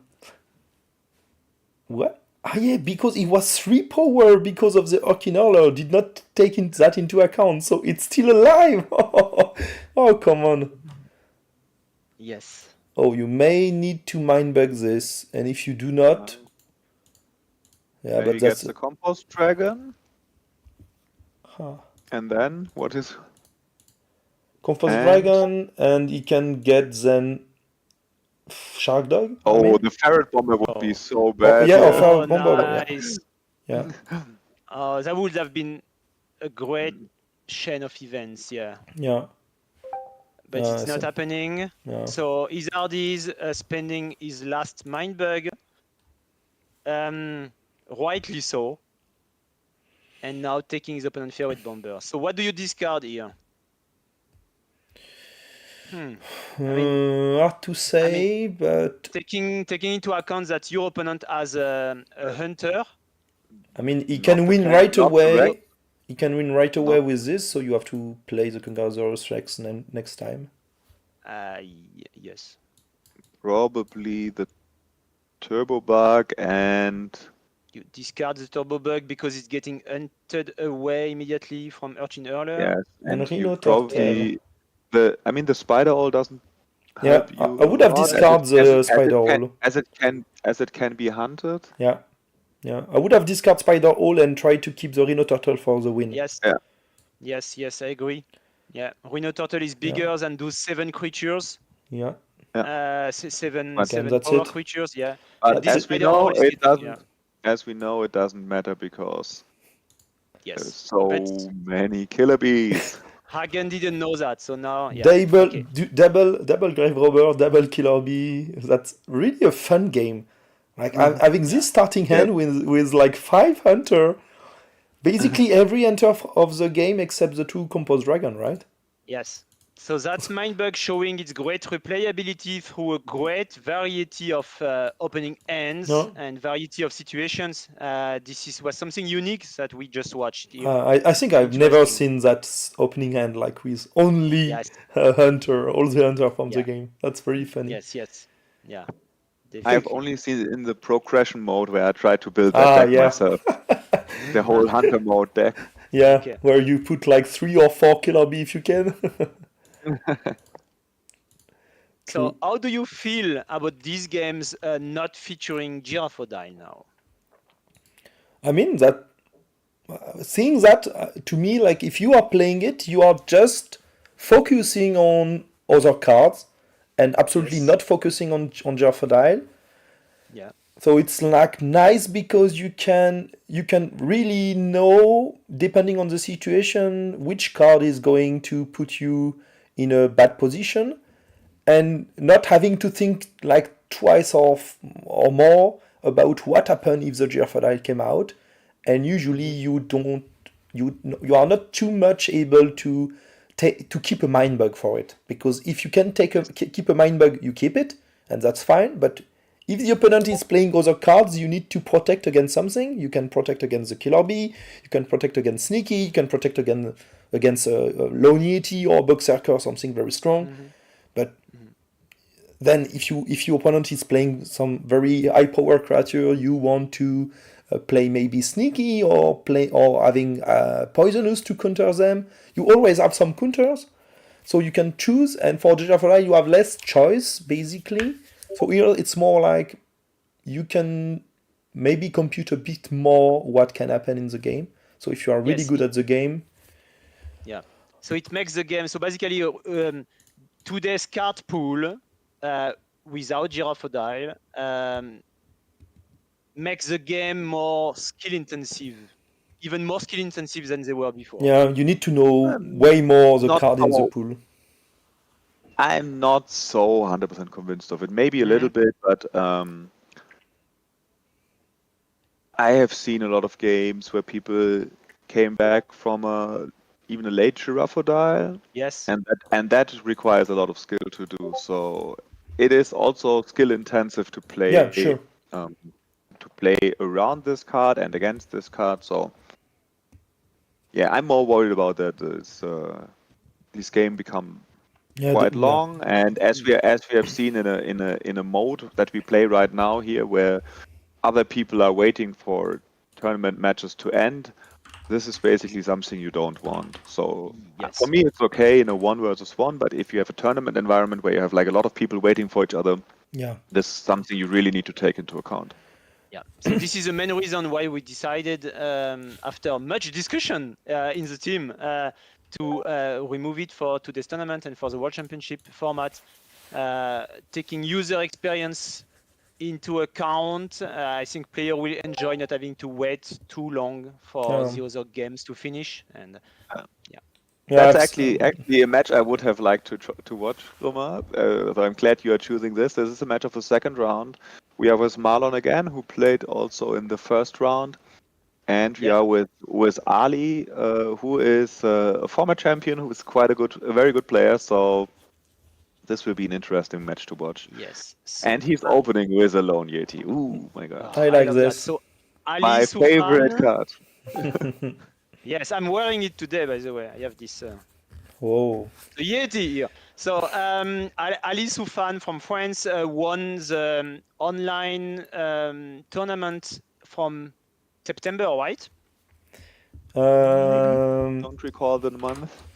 I think beating Dominostein in semifinals. Maybe, yeah. Yes, and making it a French on French final. Yeah, YJ against Ali. Against YJ, exactly, yeah. So this is one of the greatest here, Ali. The Germans will make their comeback in the World Championship. I'm pretty sure they will make it, yeah. Yes, he will. Yes, he will. And at least next year when we have like nationals. Yeah, I want to see Yes. French against Germany match at some point, I want to see it too. and then we will really know which country is the best one. Are we allowed to play in that? I don't know. For the I mean, national teams? I don't think so, but I mean, you can take Stefan Muad'Dib in the team. Well, do we have to? We are just joking because Muad'Dib is someone of the Nerd Lab Yeah. or Kisaki team. And he always And saying he's pretty bad at the game, so it's always really funny to speak about that. So it was a mind bug.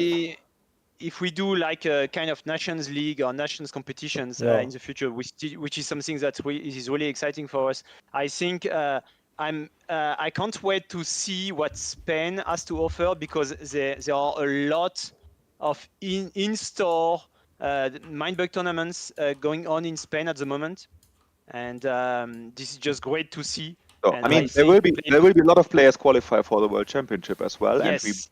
and most of them we don't know. So this will We be don't know, very yes. very exciting to see how they play against the people who trained a lot in the digital game.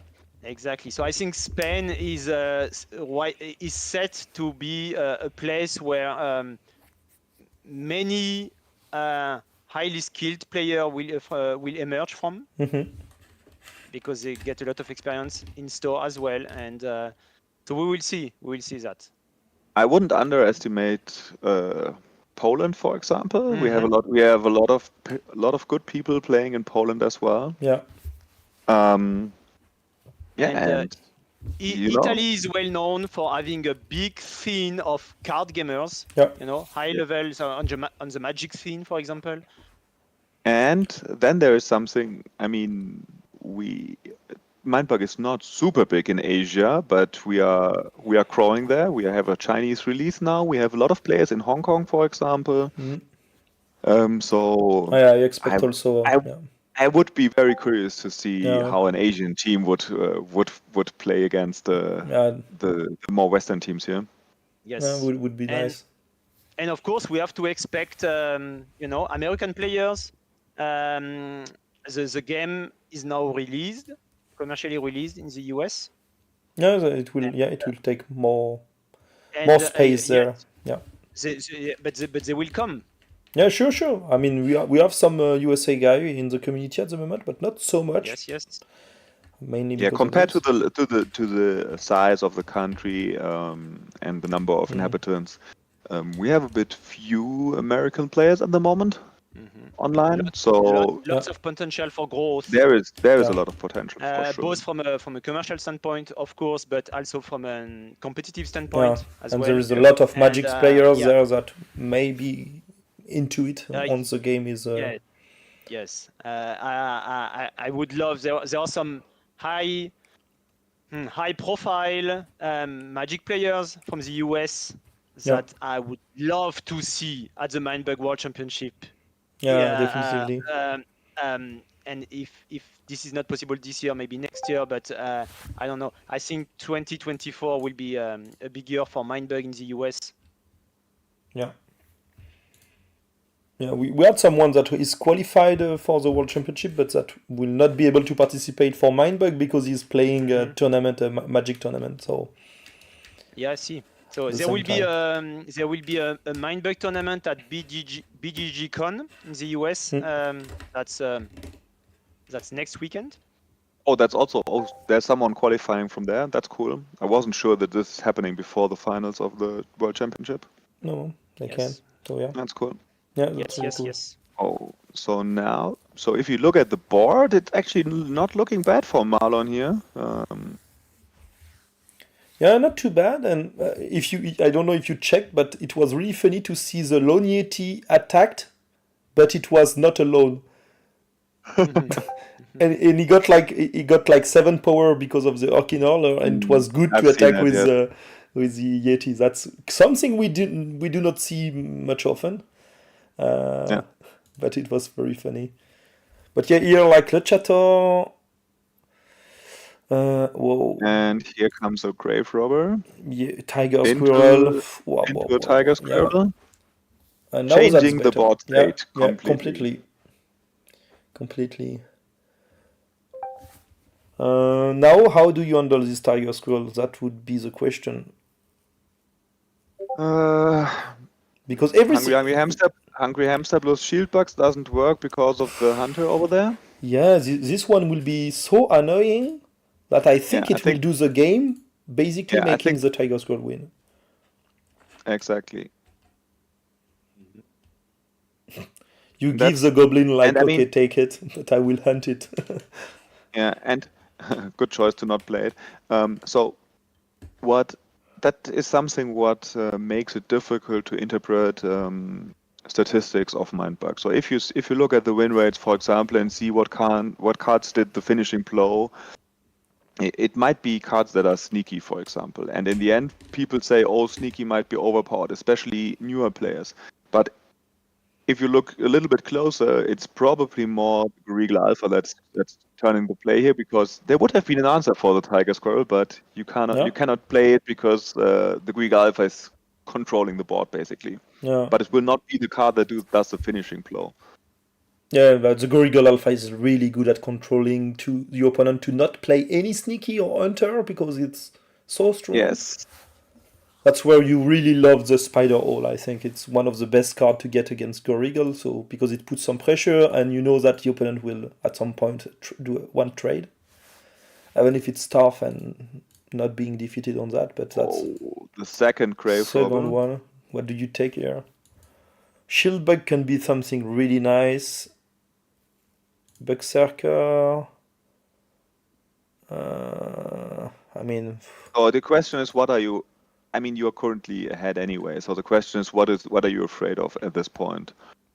I don't know what you are afraid, because you can get rid of this hungry hamster. You know that the Berserker is there.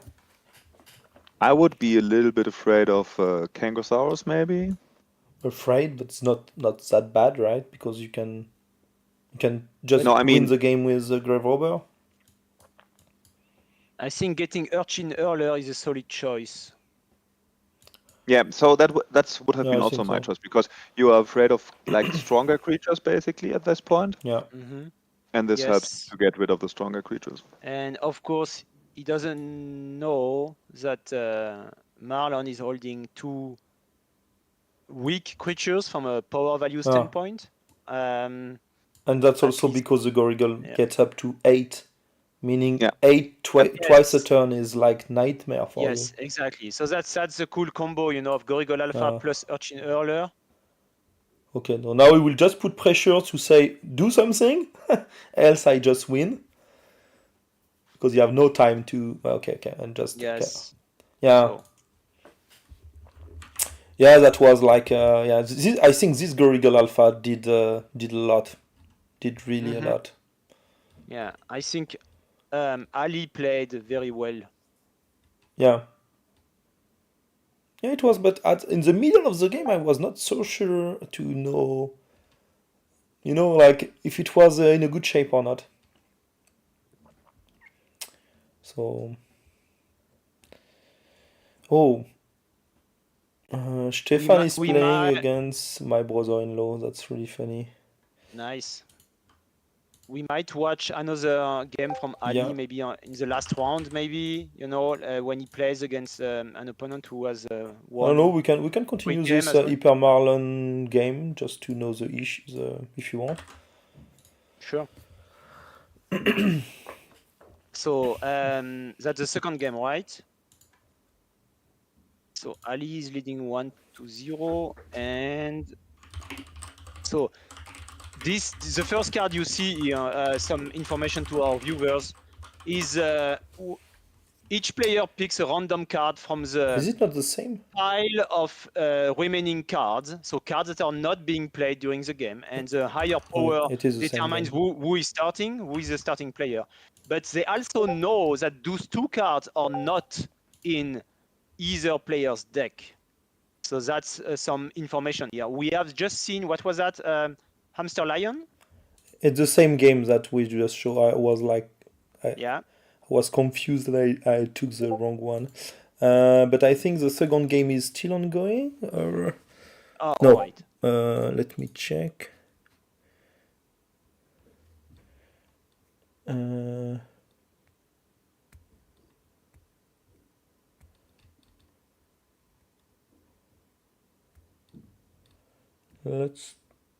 don't know.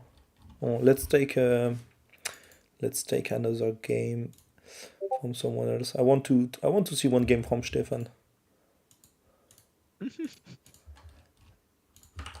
Okay. That's Let's a good go. idea.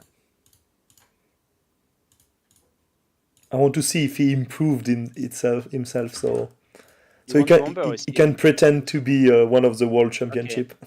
So Stefan, aka Muad'Dib, here is our colleague and good friend. Yeah, But he's playing and he's answering questions in the Discord channel, yeah, right? he's doing both. So At the same time. Okay, that's impressive. While we just do commentaries here. yep, that's a great help he's giving here. Oh, okay, Muad'Dib, Rhino Turtle and Mindbug, and that's a really good follow-up. Yes. But you can play the BBR.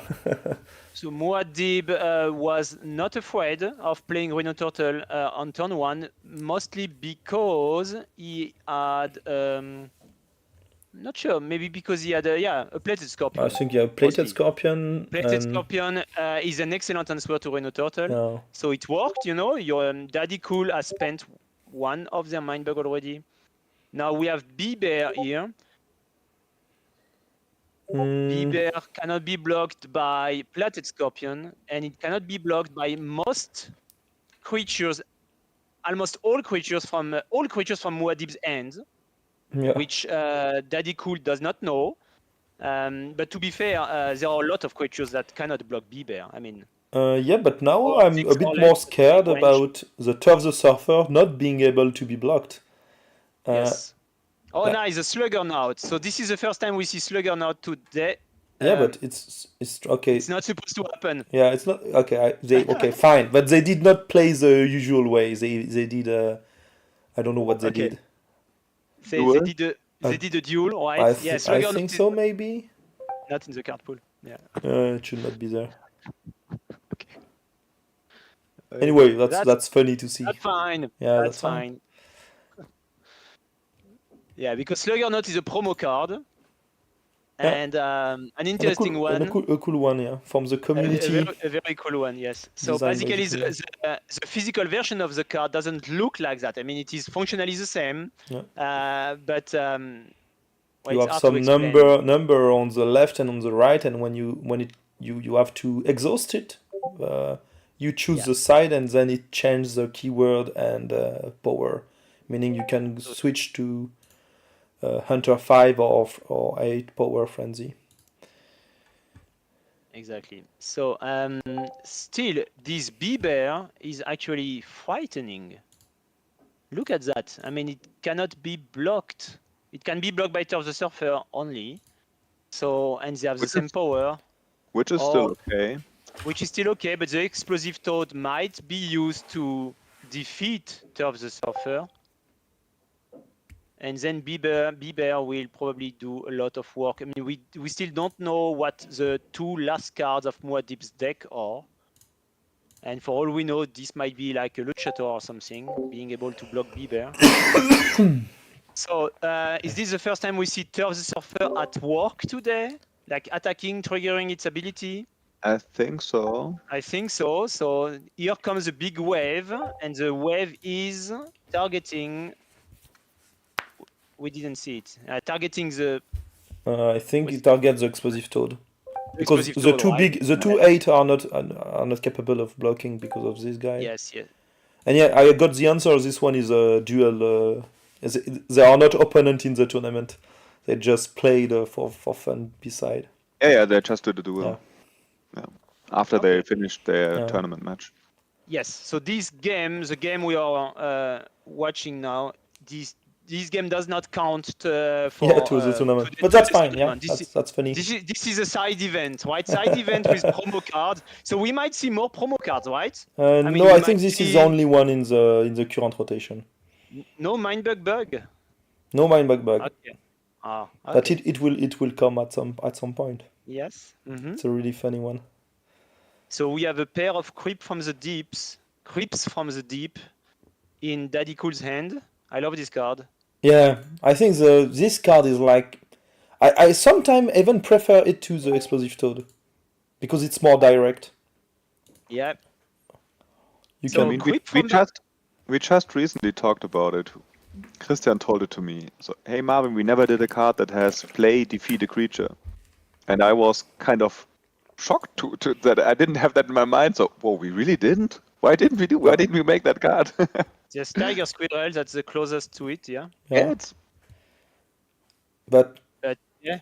I mean, yeah, Sure. I mean the design of the Explosive Toad and of the Creep from the Deep, both are really nice because one is a bit more defensive but can be offensive, like this Explosive Toad because of Frenzy, and that's really smart to have Frenzy on this card. And this one is just really good because it can handle every small stuff, and once you get some, I don't know, Gorilla, you just can hand it. It's very clean. Yeah. Yes. And those two are like, for me, it's like always something. If you don't know what to Mindbug, maybe Mindbug those cards because they always do something. So. Yes. So here's a piece of trivia for our viewers today. Creep from the Deep was power 3 before it got buffed right before printing, right? Yeah, it was in the last one of the last update. I mean, my print and play version has power 3. Yeah, and it was really sad to lose this card every time you want to get down a sneaky. And now that it's 4, it's really good hunter, and you know that you can trade into something. So it starts to be a good card. And we see this exact situation now. Creep from the Deep being having a higher power than Tiger Squirrel. Because this not anymore. Not anymore. Look at the shield Not price. anymore. Oh, okay, it stays higher. Okay. Yeah. Nice.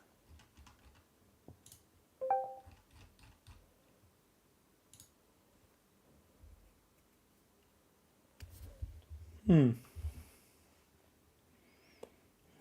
mean, yeah, you can trade the Tiger Squirrel quite easily next turn, and you can. No, that's the only card you cannot kill right now. You know what's great is that we can already see the Brainfly taking control of the Gorilla, but the players don't know that yet. Daddy Cool is holding this Brainfly because right now he doesn't do anything, and he's hoping that he will get good use of it. Muad'Dib doesn't know that Daddy Cool has a Brainfly in hand, but we don't know the outcome of this game, but I think this Brainfly might take control of the Gorilla later down the road. Maybe. We don't know if this will matter though, because Gorilla, as we know, needs a specific board state to shine. It's shining now. Yes. Mostly because Daddy Cool doesn't have any poisonous creature, for example. So Brainfly now, yes. Nice. And now that's Gorilla it, right? Power 11. I think you don't care about this. Now it's not so shining anymore. But Death Waver shutting off Killer Bee. Yeah, that's a good attack. Mm-hmm. I mean, I would have played this Condraculish just in case your opponent has to play something like a sneaky, and you have no time to get rid of it. Oh, yes. Or the Killer Bee, any one of those two. But yeah. Okay. That was a funny match in between. The round 3 is we can maybe, if I find to have a look to it, wanted to to see the second game of what? No, was it a?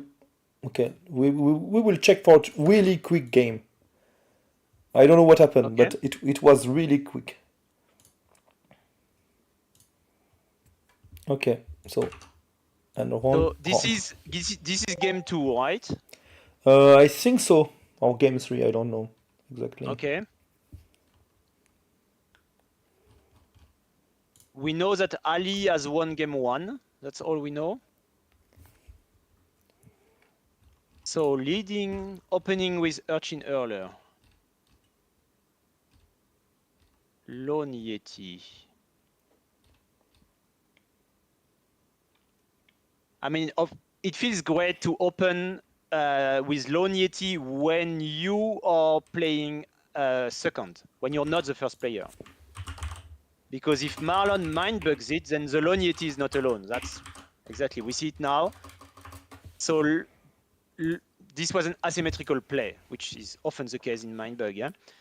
Lone Yeti would have been big and scary on Ali's side and not so big and scary on But Marlon's no, side no, now. I know why. I know why. It's still the same game again and again. I should stop doing that. Oh, really? Yeah. But We have seen that already? Okay. Yeah, I yeah, forgot no. already. Yeah, I remember now. Okay. Anyway, I mean, Okay, that's yeah, I got tricked I will by be back in something. a second, guys. Yeah, sure. sure. We are holding the fort. Yeah. Anyway, let's look at who was playing the last. I want to check. It was. Yeah, I want to watch Calem against how is called Kopfstein. I don't know if I pronounce it well. Kopfstein. Yeah. Kopfstein. Kopfstein. Yeah. Kopfstein. Kopfstein. Okay, I'm not so good. Let's watch this.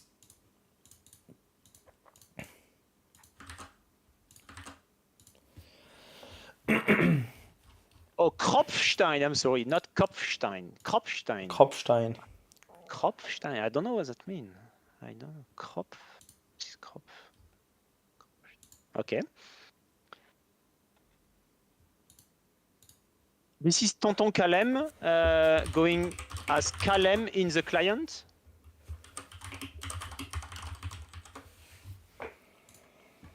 Yep, Tonton Calem Yep. against Kopfstein. I don't know the result, but we can look at the final round 2 result after this game. So there was both of them. I They prefer won. not to know. Yeah. I prefer not to know the result. Yeah, I me think our too. viewers prefer it too. So opening with Ferret Pacifier. So one of the scariest card, you know. Elephantopus, Ferret Pacifier, those cards that prevents your opponent from blocking. Yeah, and that's a good answer, the Yenix. Yes. Frenzy card Like has a good answer. So Yenix, this is the first time Yenix is coming up today. Yeah, true. You know, Yenix feels like a card that could be in the Beyond Eternity standalone expansion. So much, yeah. That is coming out next year. Some people have it already. You know, we had a pre-release at Essen Spiel. Yeah, and so the backers Yenix will receive it very soon, the first one, so... Very soon, hopefully, yeah. So yeah, people will be able to try. But I think that's a card you can put out of the upgrade pack and put that in the Eternity set, and that's a card that fits well into it. This is what I plan to do when I receive my pledge. Yes. So basically, Yenix, if it would be rewarded according to today's wording in Beyond Eternity, would say in discard pile colon. When you lose life, you may play discard. Yeah. Mm-hmm. So making it a more efficient wording. So this Calem is thinking about mind bugging that Snail's Thrower because of the plated Scorpion being one of the best cards in the game. Then Yes. And I and Schildberg is good too with Snail Thrower, right? So he decided not to. yeah. So now But Ferret even Pacifier is one of the best cards in the game. giving to your opponent this card with Poisonous and Hunter, you can be in some trouble. Like the Rhino Turtle will be able to attack, he cannot block with the Yenix, Yes. and that's a bit sad. Okay, so he decided to go for the Contraculish. I really think he want to defeat this guy really very soon. So you this is the cannot game let of the second round. No, the last game of the second round. Yeah, last game of the second round. Yeah, and the third round has started already.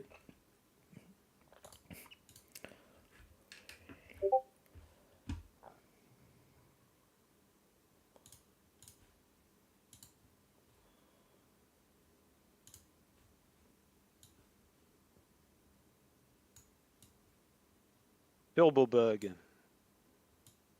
I love Turbo Bug. So, do you mind bug it here? This is a critical decision. There is no. I mean, okay, I was saying there is no Hunter on the table to get rid of it immediately, but actually, Kropfstein has a Hunter on the table. So this is an asymmetrical play again. So if Kalem mindbugs Turbo Bug, Kropfstein might be able to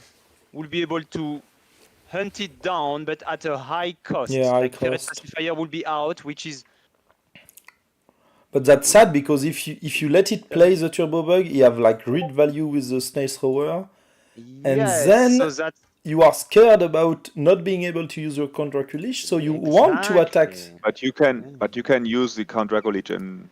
But it's not Return that to good. attack. Sure, Oh, but it's yes. not that good. Kondrakulic acts as as a hunter here. Yes. You can attack now and defeat the Snail Thrower. That's what you And do. I that's think good.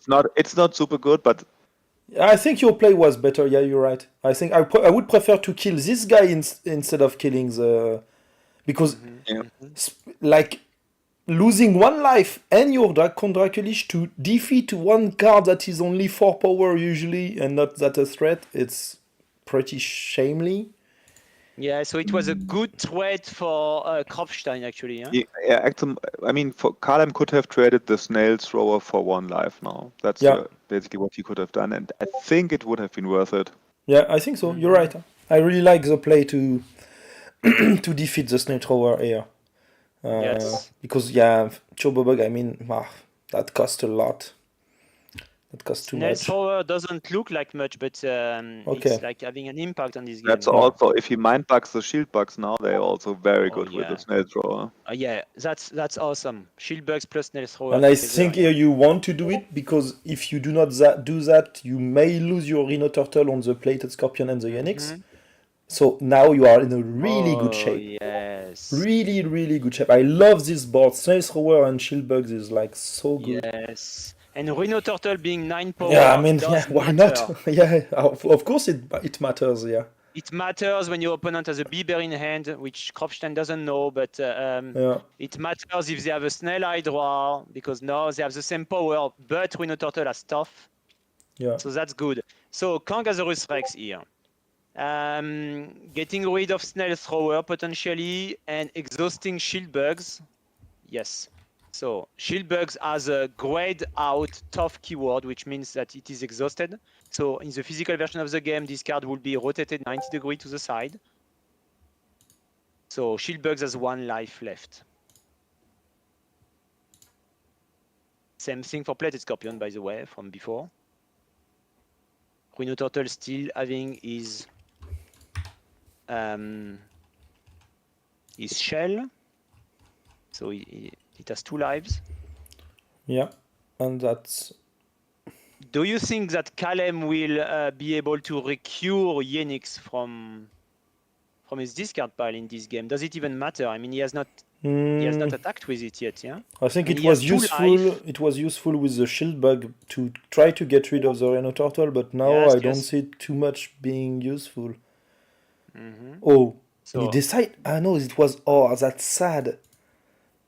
That's not the card you want to bring back at that time in the game. No, not really, but maybe he wants to combine Count Draculich and Yenix, because there is something to be said about the synergy of these two cards, even though you cannot do it a lot. Like if you have an axolotl healer, then it becomes amazing, you know.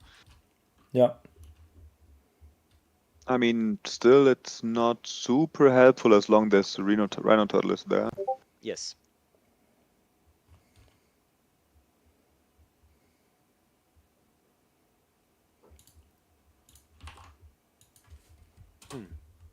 So playing Grave Robber when your discard pile is empty is a cool play, a great feeling. You sometimes see players who still mind bug it because they don't want you to take something from your discard pile, and sometimes it's a correct play. And that's what just happened. Yeah.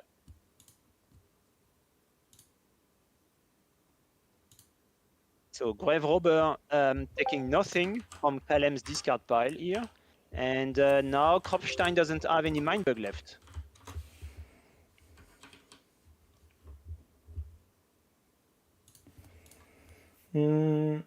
Yes, and so that means Kropfstein cannot mind bug his Hydra.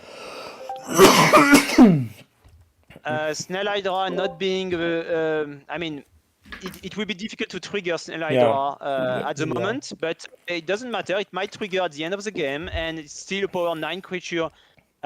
This helps against Tusk Extorter. Maybe he could block here. No, I think if you are able to activate the effect, you just defeat the shield bug and then you get rid of everything. Yes. So you don't block. You discard a card, but you want to get rid of your cards on the board so that you can on the activate board, but yes, maybe not the card in your hand. So letting this attack, not so much. Yes, and Plated Scorpion was a good trade here.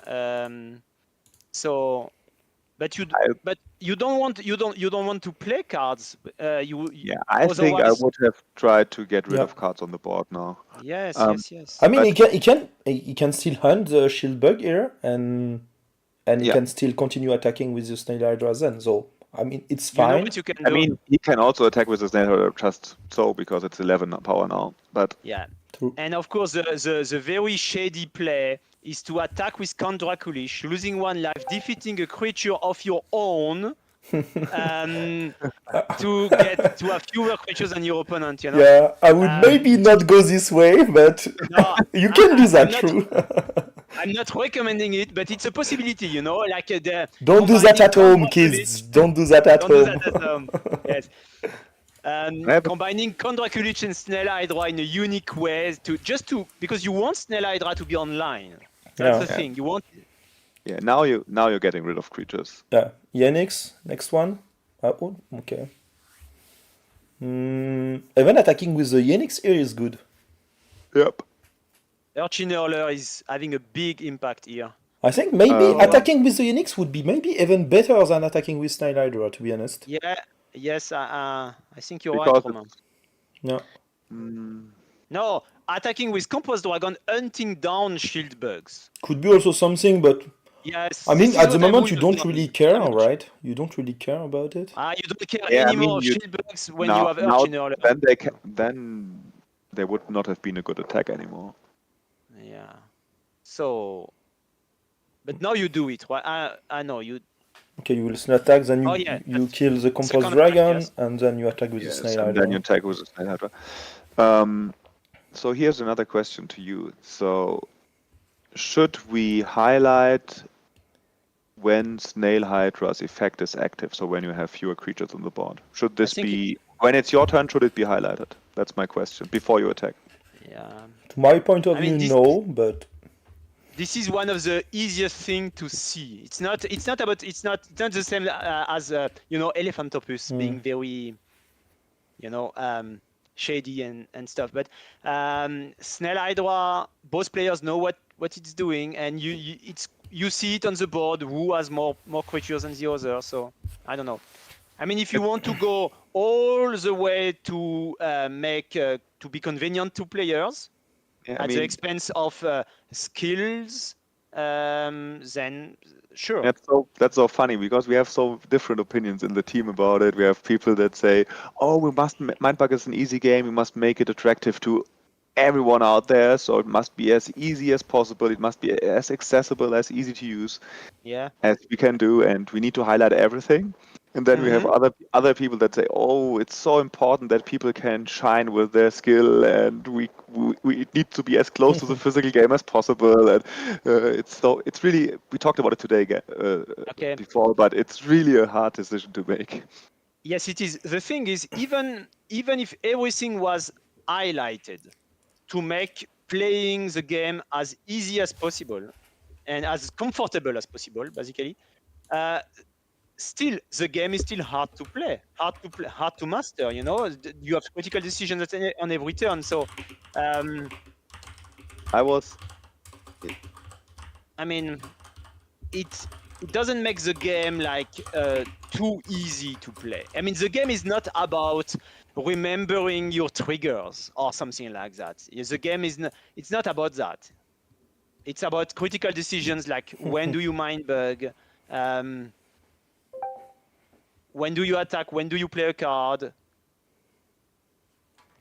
Yeah, sure. I always compare it with Magic. In their old digital client, there was no highlighting at all. It was Yes. like playing the physical game, and then with Magic Arena, they started with this highlighting stuff, like for example, revealing cards on their hands that you have seen before. And I was absolutely against it. I loved the pure style of the old client, and being from the old days, I wanted to be it as close to the physical game as possible. But then playing with a new digital client for some while, I got used to this convenient features and I kind of liked them. So Yes, and I'm still indifferent. I don't know what's the best thing to do. I mean, that's a good comparison, but you cannot deny that MTG Arena is more successful than Magic Online has been. That's true, but maybe not for the good reasons. I mean, maybe it's because it's flashy and stuff, and of course they're different, and you can play different formats on Magic on Magic Online than you cannot do with MTG Arena and stuff. But it seems that it is more popular to be able to see this kind of stuff and to get this little help, maybe. Maybe I mean I'm torn. I'm torn about this decision. I don't. I'm don't fine. know what I would prefer. I'm fine if we have something that could highlight the thing that can activate something more, like a different color on every card that can do something more, like the Hydra, for example. There is plenty of game that make you if you have this situation, you can do that. It's an effect, and then you can play the card. You don't get the effect. But when the effect of the card is able to trigger, they put a different color around it. So it's a bit more easy for you to just look at what is capable of doing something more out of their effect. So I'm fine I'm kind of fine to show some stuff like this. But at some point, it's quite hard to see if we are pushing too much. We can also tell them when they have the kill with a card.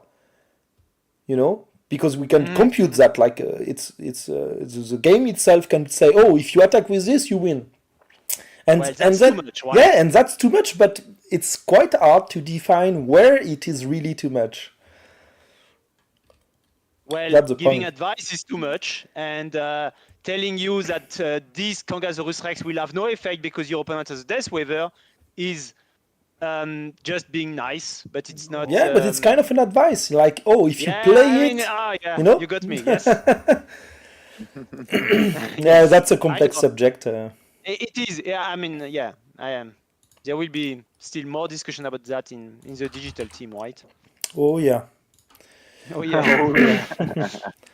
So okay, so that gets to an end. Yeah, I think the two of them was too much for Kopstein to win. So Snell Hydra did what we expect from Snell Hydra, right? There was this explosive toad that was an answer, but it was not enough because there was a second one, and the second one was too much. Congratulations to Tonton Kalem. That's Yeah. cool. Yeah. So So- you know him, right? If I know him, like he's a French guy, so You've talked with him. I Yeah. talked with him, but I don't know him personally. Okay, I think this game was France against Germany, right? Yeah, clearly, yeah. And this is. And we I see mean, that French won. we often see France, What do you want France to- against Germany games. This is not the first time, and it won't be the last, right? Yeah. Sure. Sorry, Marvin. What was your question, Marvin? I wanted to ask what he wanted to say that French won against Germany. Nothing. Just was like it was a statement. No, let's see. I mean, we are. Let's see when we can organize We a are- real team against Germany and French. Yeah. So Roman and I here as French guys working for a German company. So we don't know if we have Kind of to, interesting. if we cannot say something bad about Germany. Yes. Yes. I mean, you, Roman, are still living in France, right? So Yeah. this, you have a different situation than mine yet. Yeah, but you cannot basically, else the country itself will push you outside. So No, they don't. yeah, to have a quick look at the second round at the moment. So we got Daddy Cool with 2-0, Devexia, Ali Soufan also got 2-0, Jardinier Celeste, quite nice, 2-0, Unforeseeable, expected, I would say. Tonto Kalem also, some name we spoke about, Cheeky Bricky was also 2-0, I was expected. Izardi, my sister is also there, quite Oh. nice. Being proud. Yeah. And then Levi lost one, Kropstein, so yeah, we've seen that he lost one. Tomawaki was losing one. Stefano also got a loss, come on. I don't know against who then. It was Lixstar take a win against it. And where is Lixstar? I think Sixta is also 2-1, 2-0. 2-0? Okay, so that's cool, okay. That's nice. Then we have Extor, Zordon, that got a loss. Lilicon, Mr. Ali, and Hyper Marlon got a loss against Ali Soufan.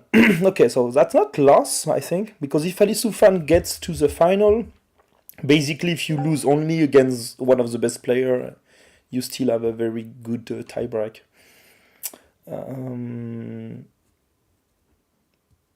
Okay. And then there is a few guys that dropped, so are not playing anymore, but yeah. Any game you would like to spectate? I mean, I'm curious about Jardinier Celeste because I don't think is he a new player? Has he participated last month? Yeah, he participated the two previous tournament, I think. Oh, right, so I must have missed him. So What a great handle that is, Jardinier Celeste. Yeah, that's quite yeah, cool. and I think he was playing against Izardi, I think. That's what we see here, right? So that's tricky here. Do we want to spectate high skilled players that we already know are excellent at the game, like Unfussable, Ali, where we have watched Ali already today? Or do we prefer to spectate people who might qualify today? Because Unfussable, for example, is already qualified for the World Yeah, Championship. that's why And Jardinier today Celeste is a good guy to spectate because he Yeah, maybe. Yeah, so he's on the road. I don't know. I mean, yeah, he's on the road. Exactly. on the road yes. of qualification. Sure. So see. Izardi is your sister, Romain, right? Yeah. And Jardinier Celeste is a French guy by seeing the nickname. He might be Canadian or Swiss or Belgian. I mean, at least speaking Or- French. You're right. Or Maybe. from the francophonie world, might be from many different countries actually. What does the name mean? Is there a meaning? in it? Himmelsgärtner. Himmelsgärtner. So Jardinier is Gardner and Yeah. Celeste Jardinier is is Gärtner. Celeste is Heaven. yes. Sky, yeah. I don't know. Flying even, or no. Yeah. Yeah. So doesn't make a lot of sense to me, but maybe there is something to it. I mean, it sounds cool. I think I it's would mind Bugger play a turn 1 Elefantopost probably. Yes. especially with his hand. Yes, this Elephantopus is scary. So he's already he's being very careful with her mind bugs. And yeah. And So, now he sees a and- bee bear. Interesting. Yeah. So for Yeah, now I would play a Lochotor. I would follow up with a Lochotor.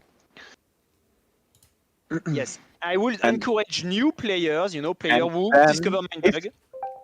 If he brings out one of them, Lochotor or the Gorilline, I would mind bug every card there after that can beat one of those. Yes. Because everything below 4 power cannot beat it, and I would mind bug all the cards that from a higher power level like 9 power or 10 power I would mind bug immediately. You're right. Yeah. So because there are not so many answers left to those high power cards now. I mean, if you let the Luchator pass right now, that's, I think, a big issue. Yeah, because of the now frenzy. you play like a Gorilline. Yeah, but do you need to mind bug the Gorilline? I don't think so, because you have Spider Hole, Shark Dog, the Threat Pacifier, that is also a really good counter to the Gorilline. So I would say no. If you follow up with the Gorilline, I would say no. And maybe just playing Threat Pacifier would be something. Mm-hmm. And maybe Spider Hole and then Shark Dog. Or even Chameleon Sniper and then Shark Dog, maybe. Shark Dog is a good answer here, but you don't want to open with the Shark Dog, because if you mind bug it, you are in a really bad shape. I think you need the Shark Dog here to get rid of stuff. So yeah, I think that's a good follow-up. Ferret Pacifier is really nice. It's really nice. You just ignore this Gorillion and still can attack twice with the Luchator. It's really strong. And what if Jardinier mind bugs this Ferret Pacifier here? I think it doesn't change too much. You are still not able. Too much. Yeah, and I think you want it to mind bug it. Yeah, I think that's what you want. See? Because you want him to use every mind bug and then can follow up with your card, basically Shark Dog and something. So I would say I would be up to playing Chameleon Sniper here, to be honest. Because Chameleon Sniper cannot be ignored. So he will maybe mind bug it, then no mind bug left, then you follow up with the Shark Dog, and now that you know that you have the Mysterious Mermaid, you know that it was the right play. I don't know what you think about it. Yeah, good play. I agree. Yeah. That's a strong line, Romain, yes. I would probably have played differently, but I think your play is good. Maybe better. I really like to play the Chameleon Sniper in a position where the opponent thinks it's quite good and maybe is not able to answer it right away. So you let it take it, and then you have a good answer. Maybe you take 2, but you can here with 3 life points. And then you start to come over. Like once you get the Shark Dog set up, you get rid of the Chameleon Sniper, the Gorillion, and then you are like basically unstoppable. Does not change anything, right? To play the Rhino Turtle? No, Rhino Turtle doesn't impact so much the board here. Well, I mean, he was scared to attack with the Gorillion because you can block with the Majestic Manticore. So now you want to attack with the Rhino, but the Rhino cannot attack because of the Luchator. So it's like he can, but it doesn't matter. Yeah, sure. A peace statement now. They want to play cards until someone failed on something. Because no one can attack. Enfin, no one can. I mean, I'm still fine attacking with the Gorillion and then attacking with the Rhino Turtle.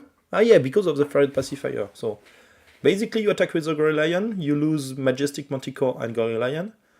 And now the Luchator cannot block, so you can attack twice with the Rhino Turtle. But you have to face the attack twice of the Luchator. So I don't know, but okay. The setup now is fine. Yes, Elephantopus combined with Ferret Pacifier is quite strong, Elephantopus prevents the opponent from using small creatures to block, and Ferret Pacifier prevents the highest. I think it's one of the best combo, right? The only thing that can stop it is the Mummipus. It is a very scary combo and difficult to assemble in this card pool, into this card pool, because Elephantopus is has one copy in the deck, is a one-off Ferret Pacifier, a one-off as well, a two-off in the add-on pack, but we decided to play it as a one-off into this card pool, and that's quite cool. By the way, the point I wanted to make earlier is beginning players have to take a second look at Bear and Elephantopus next to each other when they discover the first contact product, and to see the way these cards are worded and the difference in their wording. Bear says cannot be blocked by creatures power 6 or less, so the Bear itself cannot be blocked by those creatures, while Elephantopus says the opponent cannot block with creatures power 4 or less. So that's a generic effect that affects all creatures. So even if Gorilla, for example, were to be attacking, it cannot be blocked by, let's say, Chameleon Sniper, for example. Yeah. So, yeah. Yeah, and that's an important I think point. That's, I mean, what now for Jardinier Celeste? 10 creatures on the board, guys. This is a lot. Yeah, that's a lot, and I think he can do anything. He can do anything. Jardinier Celeste. He will not be able. There is no card in the discard. Both discard piles are empty. They are not attacking. Yeah, not attacking at all. They did not attack since the beginning, I think. Have we seen an attack? No attack at all. No attack. I think that's crazy. That's crazy. So interesting. What did you say, Marvin, about Magic players committing to the board? Yeah. Trying to go. I don't know if this is what's happening right now. You know. No, it isn't. But I don't know. I don't know their background as. and as that's it. I think that's a win here.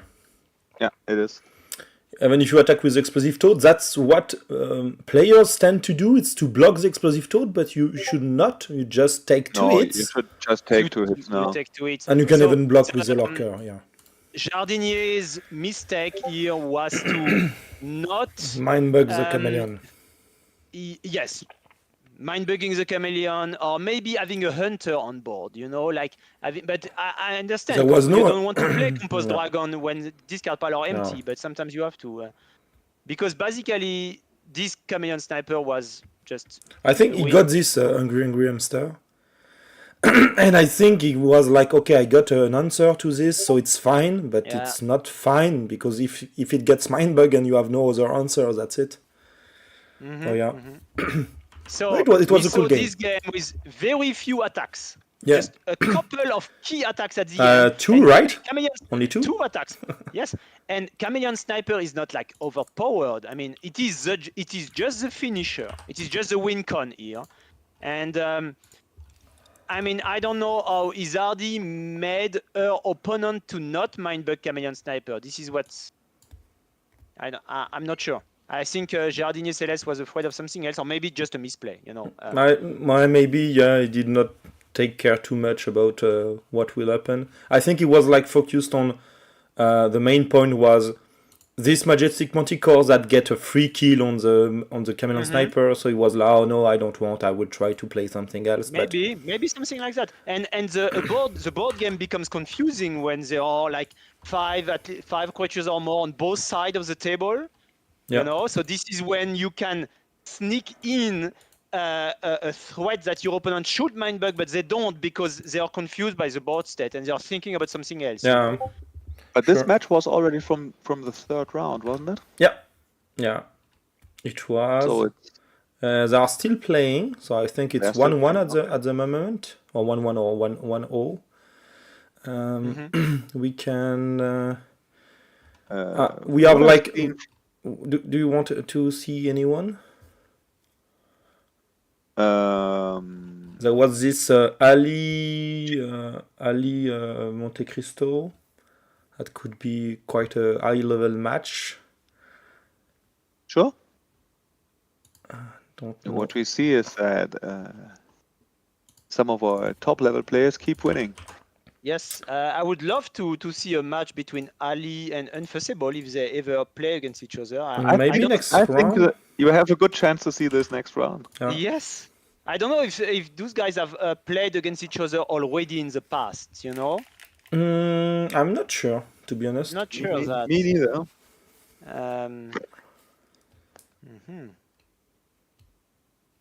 I know YJ and Ali played a lot against each other because they participate a lot to the same tournament, especially like physical tournament in France, and then they know quite well each other, and it's really funny to say that usually when they play physically, YJ is better, and when they play digitally, Ali is better. That's basically it. I don't know if it's like a coincidence or not, but it's funny too. And they met in the finals, right, of the online tournament 2 months ago, and Ali was the winner. I'm not sure if they live in the same place. I think Ali lives in Paris area, and YJ is from Lyon. From exactly. Yeah. So they cannot like play every weekend against each other physically, right? No, but they are. Yeah, but usually in tournaments they are competing each other. So. Okay. Yeah. Nice. That's funny. So Favorite pacifier as an opener, we have seen this little guy several times today. This is a one-off, guys. You know, this is just one card in the deck, and the deck has 48 plus 12 or 47 plus 12 cards. So that's 59 cards. The shared deck of cards, 59. Yeah. What are the odds of seeing favorite pacifier for the 5th time today? Yeah. That's cool. But I think it's a good opener because you threat your opponent for removing one life point right away. Exactly. I was thinking about what I would do here. Would I attack with the Ferret Pacifier to at least get a hit in before it gets defeated? But I think playing a Luchador is actually not bad. You threaten your opponent with 2 life, 2 hits instead of 1. Mm-hmm. But you cannot attack right now. A good follow-up. I mean, it didn't work out, but it's a good it still worked. It still worked because of this. Luchador and Ferret Pacifier do work well together in the early game, you know, on a board state that is not so much crowded. And what do you do now? Like a good team. I would say I would like to attack at the moment. Or play the shield bug, but... I would say it's very tempting to play a shield bug here. There's only 1 mind bug left, and it does a good job. Then you can attack twice next turn with Luchador, which would be really cool. But if Ali mind bugs it, so of course he's out. He's out of mind bugs, which is a bad place to be.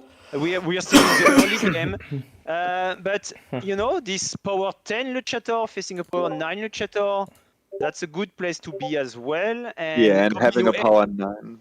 Power 9 Hunter as well during the night at least. But it's an all-in. It's an all-in. If you take the shield bug, it can be a huge bait from your opponent. That's the biggest issue here. Yes. Yeah. So it doesn't go for it. Okay. Plated Scorpion now. That makes it quite complex now to do something with the Luchador. Romain, do you mind bug that Plated Scorpion here?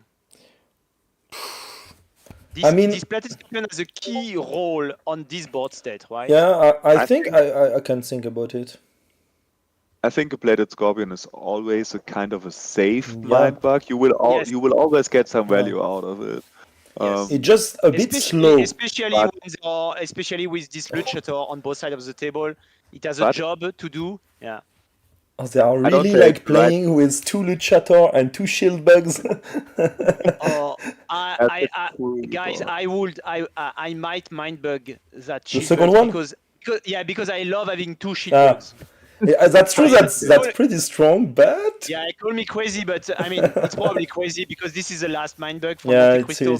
It's his last mind bug. Having 2 shield bugs is so powerful. Yeah, +2 and having 2 card 5 power with stuff is really, really good.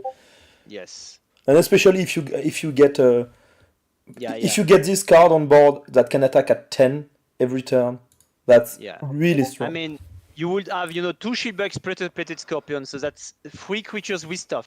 That's 6 lives. You can block. You can do a lot of blocking. Meanwhile, your other creatures are much bigger. Yeah. Like Tiger Squirrel becomes a 5 power sneaky, for example. That has some value. This is good against Shark Dog, for example, or this kind of thing. So Ali has used. This is really annoying. This was a huge bait. Wow. Like, take it. It's so strong for you, and now I have this Gorigal. Yeah, Monte Cristo playing very tight here. Very good plays. Yeah, and what do you do with your Goblin now? Do you to me, this looks like a high-level play game. It is a high-level play. Yeah. I don't know if you want to Yeah. attack with the goblin to not lose it. Yeah, I think so. Yeah, I think the you need to question get is- value out of it, Yeah. but you, Also, what, yeah.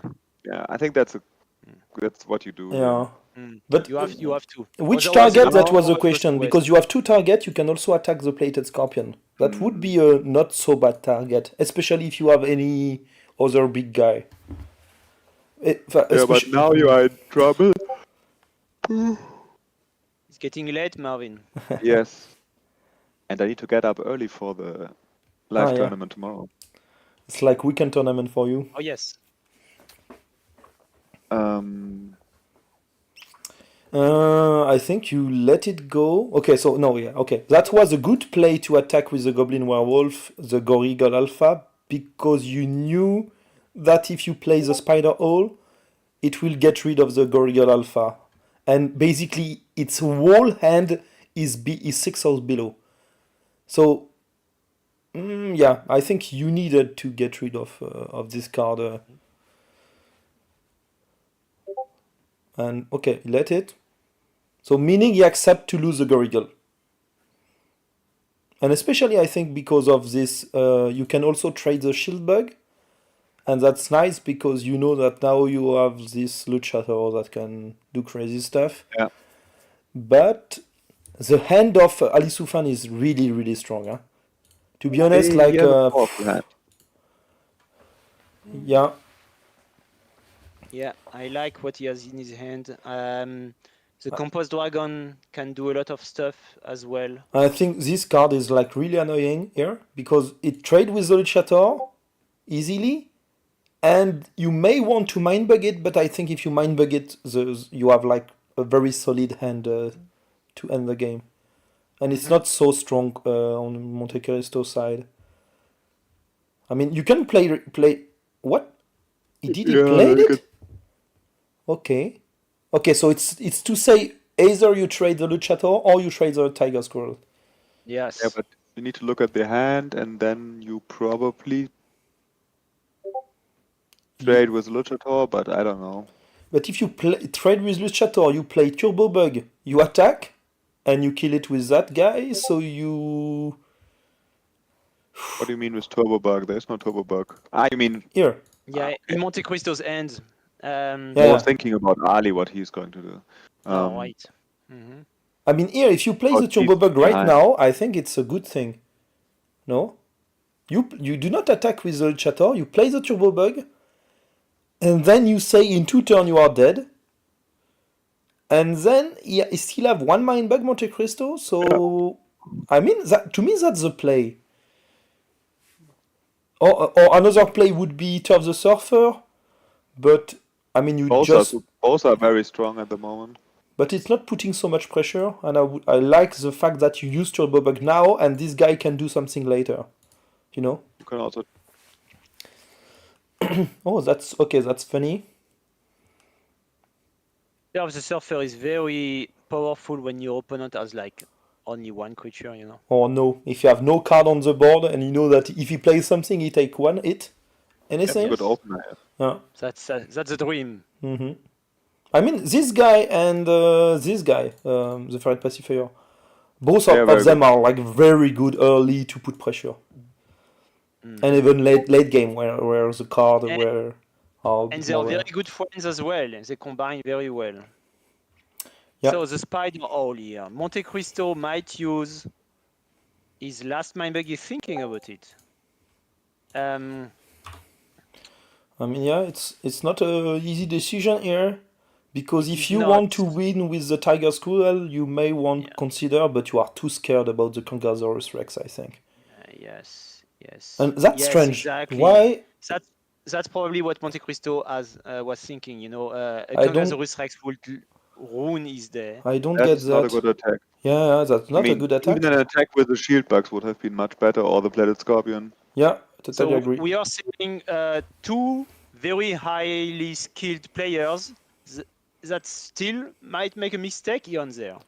Yeah. I mean, I still think Ali is maybe a bit higher than Monte Cristo because Monte Cristo is playing not too much, is We good, don't but know not too that. much. But He might have 500 physical games under his belt. I know that he have like a few hundred games physically because I Yes, know okay. him.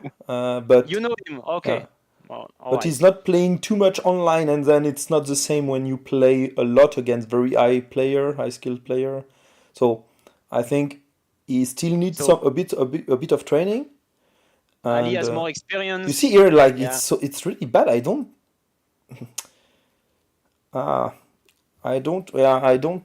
really like the fact that he attacked with he lost a lot of tempo.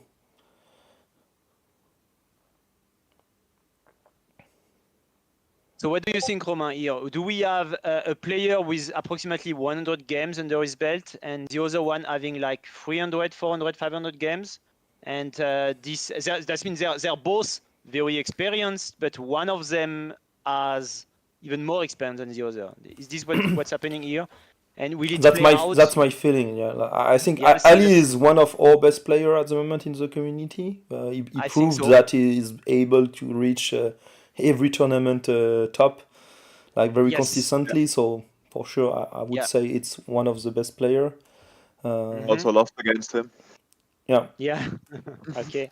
And in Mindbug, it makes a lot of experience whether you have played 10 games, And that's 100 games, or 500 games. Yeah. That's your it's different so- threshold, you know. It's so funny, and when people tell me that the game is so luck based and it all depends on what starting hand you have, and my answer is always, well, look at the results of our last Yeah, 10 sure, tournaments. Sure. They speak a different language. Sure. When you see someone having like consistently 4-0 or 3-1 in every tournament, Yes. it's like definitively there is some skills base, but it's a card game, so there is also luck base, obviously. Absolutely. Of course, there is a luck of the draw a little Yeah. bit, but it is mitigated a lot by the core mechanism. And we have, as you said, Marvin, we have multiple living proofs that Yes. this is a skill-based game and not a luck-based game. So Ali is one of them. Domino Stein, not here today, is one of them too. I think Monte Cristo is a very, very strong player. He has lost this game here, but Definitely, he played but well. he made some high level plays in this game. Yes, and I think he has still very good chances to qualify for Worlds. Yeah. If he wins his last match, Yeah. I think he will qualify, because all the people that are currently maybe 3-0 or so probably are already qualified. So I think this will be he Not will all of deserve them. he will deserve to qualify. I think Monte Cristo here. I mean, yeah, let's see. I mean, the best one of the best of the best in that tournament deserve to be qualified. So Yeah. I don't know if they are playing.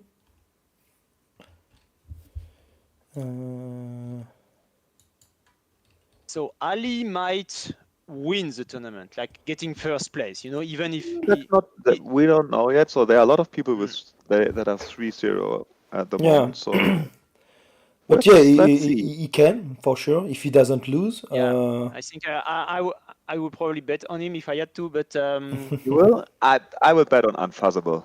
oh right. Hmm. I don't That know. we Yeah, okay. all of us have to bet on someone, right? Yes. So We have met Unfuzzable at Essen Spiel, and he actually helped us a little bit, explaining the game to people who came to getting to know Mindbug, and sometimes we were a little bit swamped by and yeah, I mean there was dozens of people, and Unfuzzable did a little bit, right? Yeah, I mean there was one story I need to share here. He was playing a lot of tournaments in the at Essen, and he was in one of the first tournaments. He was faced against someone who just learned the game, and it was the first match of him. And of course, Unfuzzable won against him. Yeah. But then he said, "Oh, that's the only tournament you play here. So then I concede. You proceed in the tournament. I will play other tournaments here." And I think that is pretty cool from someone who is This is cool. as you can tell from the number of tournaments he's playing and the results, it's quite competitive, to still have this Yes. yeah, And social at that aspect point, of the game and focus yes. on that. That's really cool. And at that point, when he did that, he was not qualified yet for the World Championship. Yeah. He was betting on his odds to qualify like the next day, because he was staying at Essen probably for 4 days and taking part in several Mindbug tournaments there and thinking, okay, I can qualify tomorrow, or which he succeeded too. He did qualify the very next day, I think, or even on the same day. We did several tournaments per day. So yeah, that was cool. Let's see. What are the pairings of the last round, Roman? What do we have? Who's playing of the 3-0 guys? Who's playing against each other?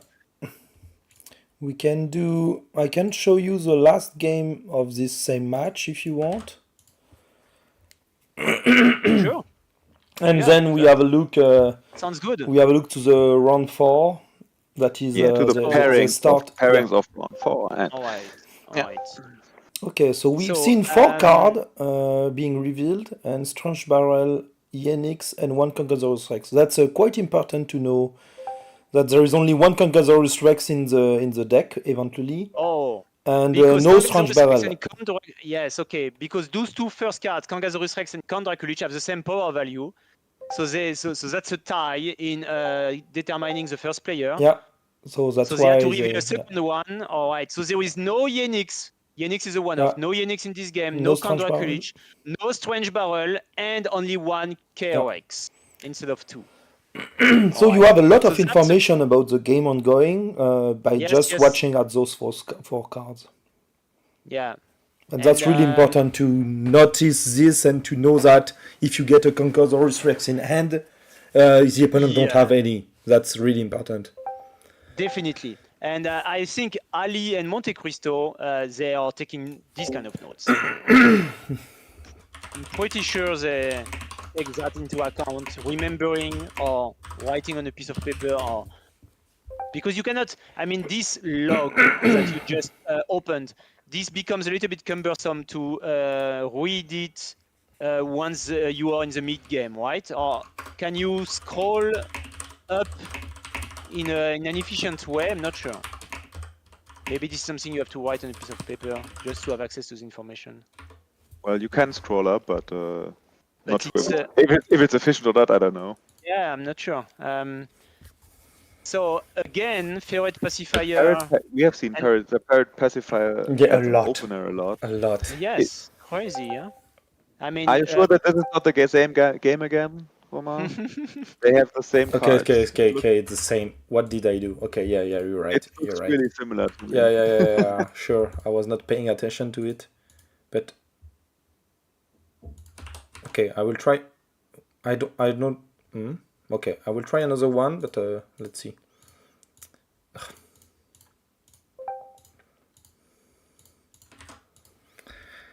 I don't remember which one we just saw. So I think this one is not the same one, right? No. It looks different. Yeah, this. Oh, so now it's Ferret Pacifier's friend, Hamster Lion, who got banished by being revealed. And that's also a really nice card to get to try to do tricky stuff in a game. So. And it's good to know. I mean, it's good for players to know that it's not in this game then. Oh, and what kind of opening you want to do with that hand on Monte Cristo side? Well, like Snail Hydra can be a thing. I like opening with Goblin Werewolf is something I like to do. You know what? I would like to open with the Chameleon Sniper with that hand. Yeah, I was considered. This was also my first thought, but I think Goblin Werewolf is maybe not the worst because you can open up. You can follow up with Snail Hydra and Lone Yeti. True. Exactly. I think here you get either the sneaky play or the Snail Hydra play, where you give Oh, and the Brainfly now? Wow, that's solid. That's also a good follow-up, yes. But here I think you are really annoyed. You just mindbag a Goblin, and you know that you need to mindbag the Snail Hydra if you don't want to lose everything, because you have nothing. But I don't think Ali is the kind of guy who like make a double mindbug. I think he will do.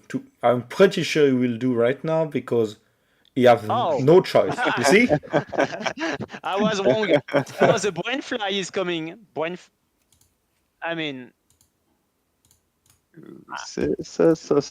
is this the best play? Brainfly for Snell Hydra? Yeah, Because then, I think Lone Yeti is the better sure, play. sure. Because the Snell Hydra will not be, you will not have fewer cards than yours, not fewer creatures than the opponent. So it's not online really. Lone Yeti is quite strong. So is this a really big mistake then from Ali? I mean, he took a high risk, right?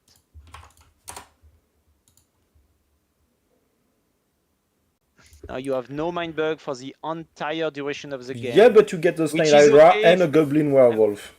If you have tempo, that could work. That could work. I like but what he's doing now. Now it's like, let's say, okay, now we will play a different game. I will try to use as much as I can the Goblin, and if you mind bug everything, I am the user of the Snail Hydra. Yeah. So I like here. I like what he's doing here. Okay. I'm pretty sure they will very soon have no mind bug left on each side. Looks like it. Looks like it. So Monte Cristo used his first mind bug on Ferret Bomber, which sure. I mean, now the Lone Yeti is not alone anymore. Yeah. But I don't think I would have. I don't think I would have mind bug there. Yeah. It's a little bit. You still win the game on the board with Ferret Bomber there. Yeah, because you don't. I mean, I'm not saying you don't care about discarding 2 cards, but and now this is a bad play for Monte Cristo. I mean, if he cannot mind bug it basically, and now Ali gets the card back that he wanted because he threw it away before. Exactly. So that's probably. I mean, when Ali played the Ferret Bomber, did he have the Compost Dragon in hand already? I think so, yeah. So that's why he played the Ferret Bomber, because if the opponent mind bugs it, then you get half of those 2 cards back, which helps to soften the blow. I mean, and he has a Hunter already. I mean, he had the Goblin Werewolf. Now he has 2 Hunter. 1 is enough. 3 Hunter. I'm sorry. Oh wow. I mean, how do you? I mean, it was really a big mistake to mind bug the Ferret Bomber. Yes, I think so. So I mean, you make your Lone Yeti completely vulnerable against the Goblin Werewolf, which was a game-defining card at that spot. But yeah, but you have to. Point. If you continue attacking with the Ferret, you win. So you are not able to trade trade the Yeti. But it can just be hunted. Yeah, Ali will. Yeah, sure. But if you hunt it, then you get back the Lone Yeti. So. But you see, Ali is thinking now. Ali is thinking about what to do. I mean, it's not. No, it's Monte Cristo to play here. No. Ali's timer is going down. Okay, yeah. So we are in Ali's turn, but if you're right. There is this obvious play of hunting down the Ferret Bomber and just to get rid of it, but Ali is going for another play, and he thought about it for like 2 full minutes. I think he wanted to remove the last mind bug. Yes. And if he mind bugs this, it's like the Yeti will have no use until very long time, and then being hunted by the Goblin very soon. That was definitely his plan. That's why he played his strongest card in the situation to get rid of the mind bug and deactivate the Lone Yeti. But what do you give to your opponent? That's what I'm saying. I think Monte Cristo would have won if he just didn't use one of these mind bugs. Yeah, maybe just continuing attacking. So Ali chose not to hunt down the Ferret Bomber because he didn't want the Lone Yeti to become scary again. Like it's an unstoppable board, right? Yeah. Now the Angry Hamster can even block the Ferret Bomber without being defeated. Okay, we'll take the Snail Hydra then, but I think you don't really care. I think you do care, but no, you just trade. Yeah, you just trade. Yeah, I mean, you don't care. That's because we cared. Yeah, okay. I mean, you do not care for the rest of the game. You just trade one of your Goblin. You still have 1 left, and that's fine. And now, I mean, wow. It's fine, right? You remove the Yenix. Are you keeping in hand the Turbo Bug? I think so, to me. Well, so you see, Ali has a second Compost Dragon. So usually when your opponent makes you discard 4 cards with Ferret Bomber, that's a lot. That's 40% of your entire deck. But when you can get part of those back with Compost Dragon, and now Yenix is in the discard pile as well. I mean, I these would Ferret really, Bomber have been not very impactful, which is I don't unusual. know. Yeah. I Double would Ferret really Bomber hand is down the quite Yeti. good normally. Even. Yeah, I think so. I think you I would. yeah. Yes, You don't have care to get about rid the of too the Yeti sneaky. before. Sure. Before it's too late, you have to get rid of the Yeti because otherwise it's going to be a pain in the late game. But I wonder why he did not discard the RP Mother and try to keep the Turbo Bug to put some pressure later. I don't know. Is like really relevant to get an RP Mother is in here? Well, it's card advantage, right? And Not really, because you know that you kill everything he will play. If it's a sneaky, you can kill it and block it also, but mainly kill it with one of your 2 hunters. So, I mean, you will never get something with the RP. That's my feeling. So, discarding the RP, but keeping the Turbo Bug to try to reduce life of the opponent to 1 and then putting some pressure. I would have preferred to... My choice would have been to discard the RP and keep the Turbo Bug in that specific situation, because I feel like it's so well in the board, having 2 hunter and 1 sneaky, that I don't care about having this card that, you know, it's like not doing so much. You see what I mean? Yes, I see what you mean. Is this because you see Monte Cristo's end as well? Yeah. No, sure. But I'm speaking about Ali. Yes, from Ali's standpoint. Yeah, sure. just side, but. But in fact, it's funny because he bring back the Turbo Bug. So in fact, he cared a bit about this card and wanting to get it back. So he just wanted to get it back. Yeah, if you have a Compost Dragon, what is best to discard a card that you want to play later using a Compost Dragon? But knowing that the Compost Dragon might get mind bugged, and that will start to be a really annoying stuff here. I would mind bug that. Yeah, you have to mind bug, and then you win. No, not win. I mean, you do not win because the Turbo Bug is there to block the Explosive Toad. But if there is no Explosive Toad, no Turbo Bug here, you just mind bug. If he doesn't play anything, you just attack twice with the Explosive Toad. He is not able to block because everything is 4 below. You still win. I will totally mind bug the Elephantopus. If you don't no, mind you bug attack a Goblin. With the Goblin Werewolf, you attack twice the Elephantopus, and that's it. I didn't see the sneaky guy, but no, you cannot block. You take it and you attack twice with the Ferret Bomber. I mean, yeah, you can. You take it. You can only attack once before. No, but if you mind bug, you play the RP Mother, and then the play doesn't work anymore. You cannot attack twice with the Explosive Toad. I don't attack with the Explosive Toad. I attack with the Ferret Bombers. Once. But then you attack. If he mind bugs the Elephantopus, then Ali is attacking once with the Goblin. You attack with the Ferret. Only attack once. Yes. Yeah. So that's exactly. I can only attack once. Yes.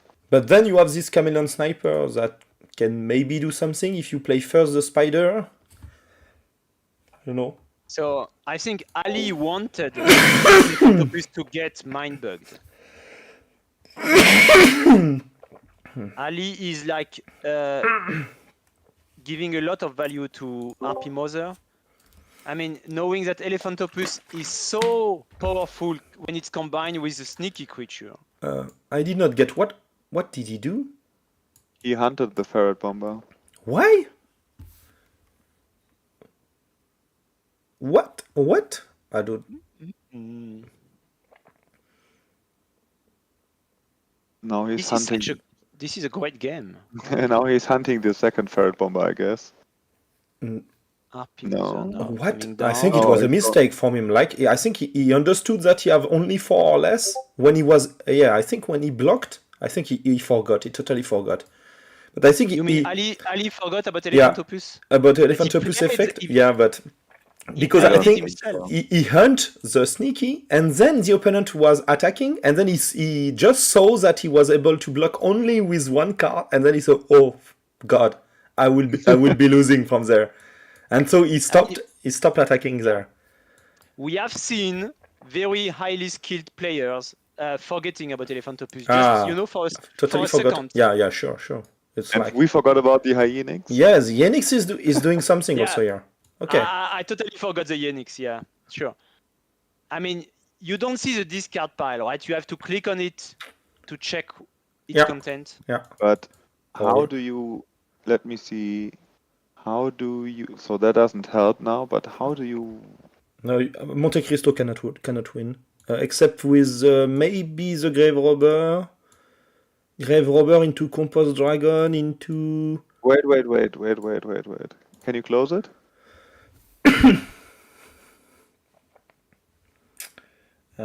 Here you cannot win, right? If you attack with Elephant Opus, you steal the Lone Yeti.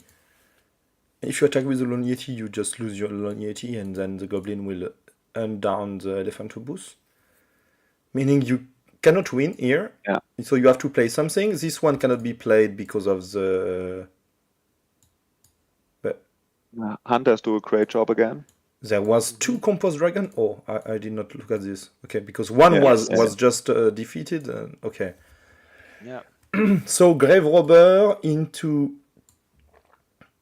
I would say into Compost Dragon, or the issue here is like you cannot bring back the Lechator because the Lechator is hunted down by the Goblin Werewolf. I love having two Compost Dragon in my deck. This is so great. You know what's missing here? A Giraffodile. With two Compost Dragon, obviously, yes. Yes, two Compost Dragon and a Giraffodile. Yeah. The way to go. And then GG. And and just put an Axolotl Healer in the tank, and then that's good. I don't know. I think you take here the Compost Dragon because you have no choice. Oh, yeah. That's it, what he did. And then Snail Hydra, I would say. Snail Hydra or Explosive Toad. Or maybe Spider or... No, Explosive Toad is better. And I think Snail Hydra can do something, right? If you lose everything, Snail Hydra is winning. But the Goblin Werewolf can... This is an intricate board state. No, in fact, that's fine. Because the RP Mother, I was bad about it. You want to start attacking with Harpy Mother soon. No. You first want to trade the Hydra, else the Compost Dragon will hunt the Goblin, and you will lose something. You can also just hunt the Compost Dragon. But then you lose something to the Hydra, 2, 4, 5. No. No, so the Compost Dragon would have been better. I think it does not. Why not hunting the Compost Dragon first? But because it's not useful at the moment. It will do nothing in the game. And maybe you can take it with the Happy Mother. Because now you only win is the Lone Yeti. And the Lone Yeti will be stolen at the time you attack with anything else. And if you attack with the Lone Yeti, then you will lose it and then you lose. I think the Shield Bug is doing the game here. It's like the card that is blocking Monte Cristo from attacking. Yes, because sure, turning Yenix from power 7 to power 8, that's a big deal, yeah.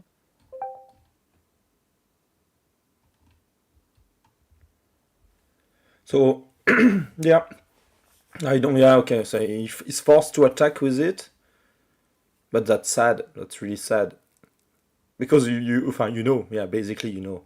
I mean, he can expect his opponent to do a mistake and block with the Compost Dragon, then you can win with the Chameleon Sniper. That's the only way to win from here. But I don't think Ali will do that, to be honest. Also, I want to emphasize how Ali managed his clock very well. His timer, he tanked in the correct moment, thinking quite long on some decisions. He had like only 40 seconds left on his timer. Now he's back to 3 minutes. So then he played a little bit faster. So he picked the right moment when to think for a long time and when it's not worth it, Yeah. basically. That's a skill to get also. Yeah, that's a skill, sure. Mhm. Yeah, clock management. That's he does that very well. Impressive. Yeah, and that's it. But I don't. Unix for the win. What do you think about the clock? I Did think we get any? it's in a good place at the moment. My feeling it's a bit too long, to be honest, Agreed. but I mean, for a very intense game, it can be useful. I'm a slow player myself, so I'm a little bit biased. There was this time, I think it was in August, when the clock was very, very short for Yeah, it was shorter. for some time, and it burned me Yeah. out of a tournament as well. So I don't know. I mean, it's a matter of opinion, sure.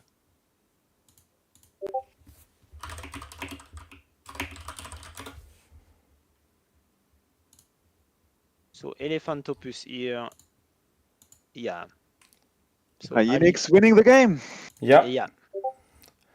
I really love to see all the crazy stuff you can do with the Unix, because it's a card that is very versatile. You can do plenty of stuff with it, and it's always very hard to, remember everything you can do with it. Like, oh, I attack, then you will lose a life, and then you have to think that, oh, this card will come back, and then maybe you will lose a race that you was winning because of that card. It's one of the race cards of the game, because it can really attack out of nowhere when someone is not expecting it. It can block a lot of times, so save a lot of life points in a race. It's one of the coolest race cards we have. I think this card is a really amazing design for the upgrade pack. It's a card that is really, really cool to play with, and that can bring a lot of very nice scenarios. Yes, and as you said, Romain, an hour ago, the add-on pack was designed as an expansion to First Contact, but this Unix feels a great expansion to Beyond Eternity. Yeah. So yeah, it would be nice to see that I think player people are use like that. changing the discard of it very easily. Like, oh no, I Sure. will put it in my discard because I may have a use of it. So that could be Yes.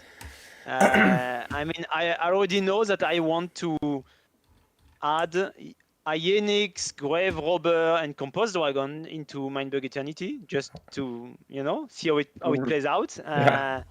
Enhance the experience, maybe. I mean, I think Beyond Eternity is a very strong set by itself, but adding those key cards sounds like a lot of fun. This is something I haven't tried yet. So I have revealed already something that Marvin got the best bet.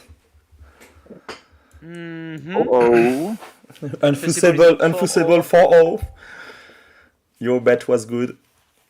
Definitively. All right. So this is 4 rounds. We play 4 rounds, right? Yeah, it's the last round at the moment. We see that some players, like the players that just lose on 3-1, are in a good spot to be qualified. So that would mean at the moment Daddy Cool and Cheeky Bricky, but let's see how many players qualified and not, because this one is already qualified, so it doesn't count. Still Jardinier Celeste on the road of the victory. Ali, don't know, but I think he may be able to do 4-0 also. I would have bet on him if I had to bet on someone.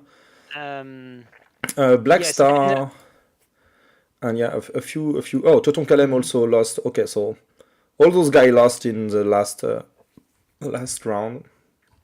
Where is Stefan? Stefan is 2-1. He's 2-1. 2-1. Okay, and he's playing against Kropstein. All right. So we have what kind of? So this is a qualifier tournament. It's not about getting first place, but still, it. I mean, yeah. I think some players are trying to get first place at this tournament. That's to win the whole event. And I think Unfussable has first place right now, but Ali might get a better tiebreaker. I'm not sure. I mean, he has 0.44. Depending who he beats. in the last round if he wins last round. Yeah.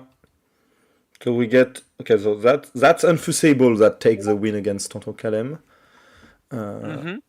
So two good player, obviously.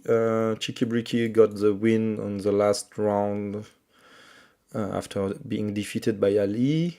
And then Yeah, that's Cheeky Pricky has a good chance of getting a qualify. Oh, he's already qualified.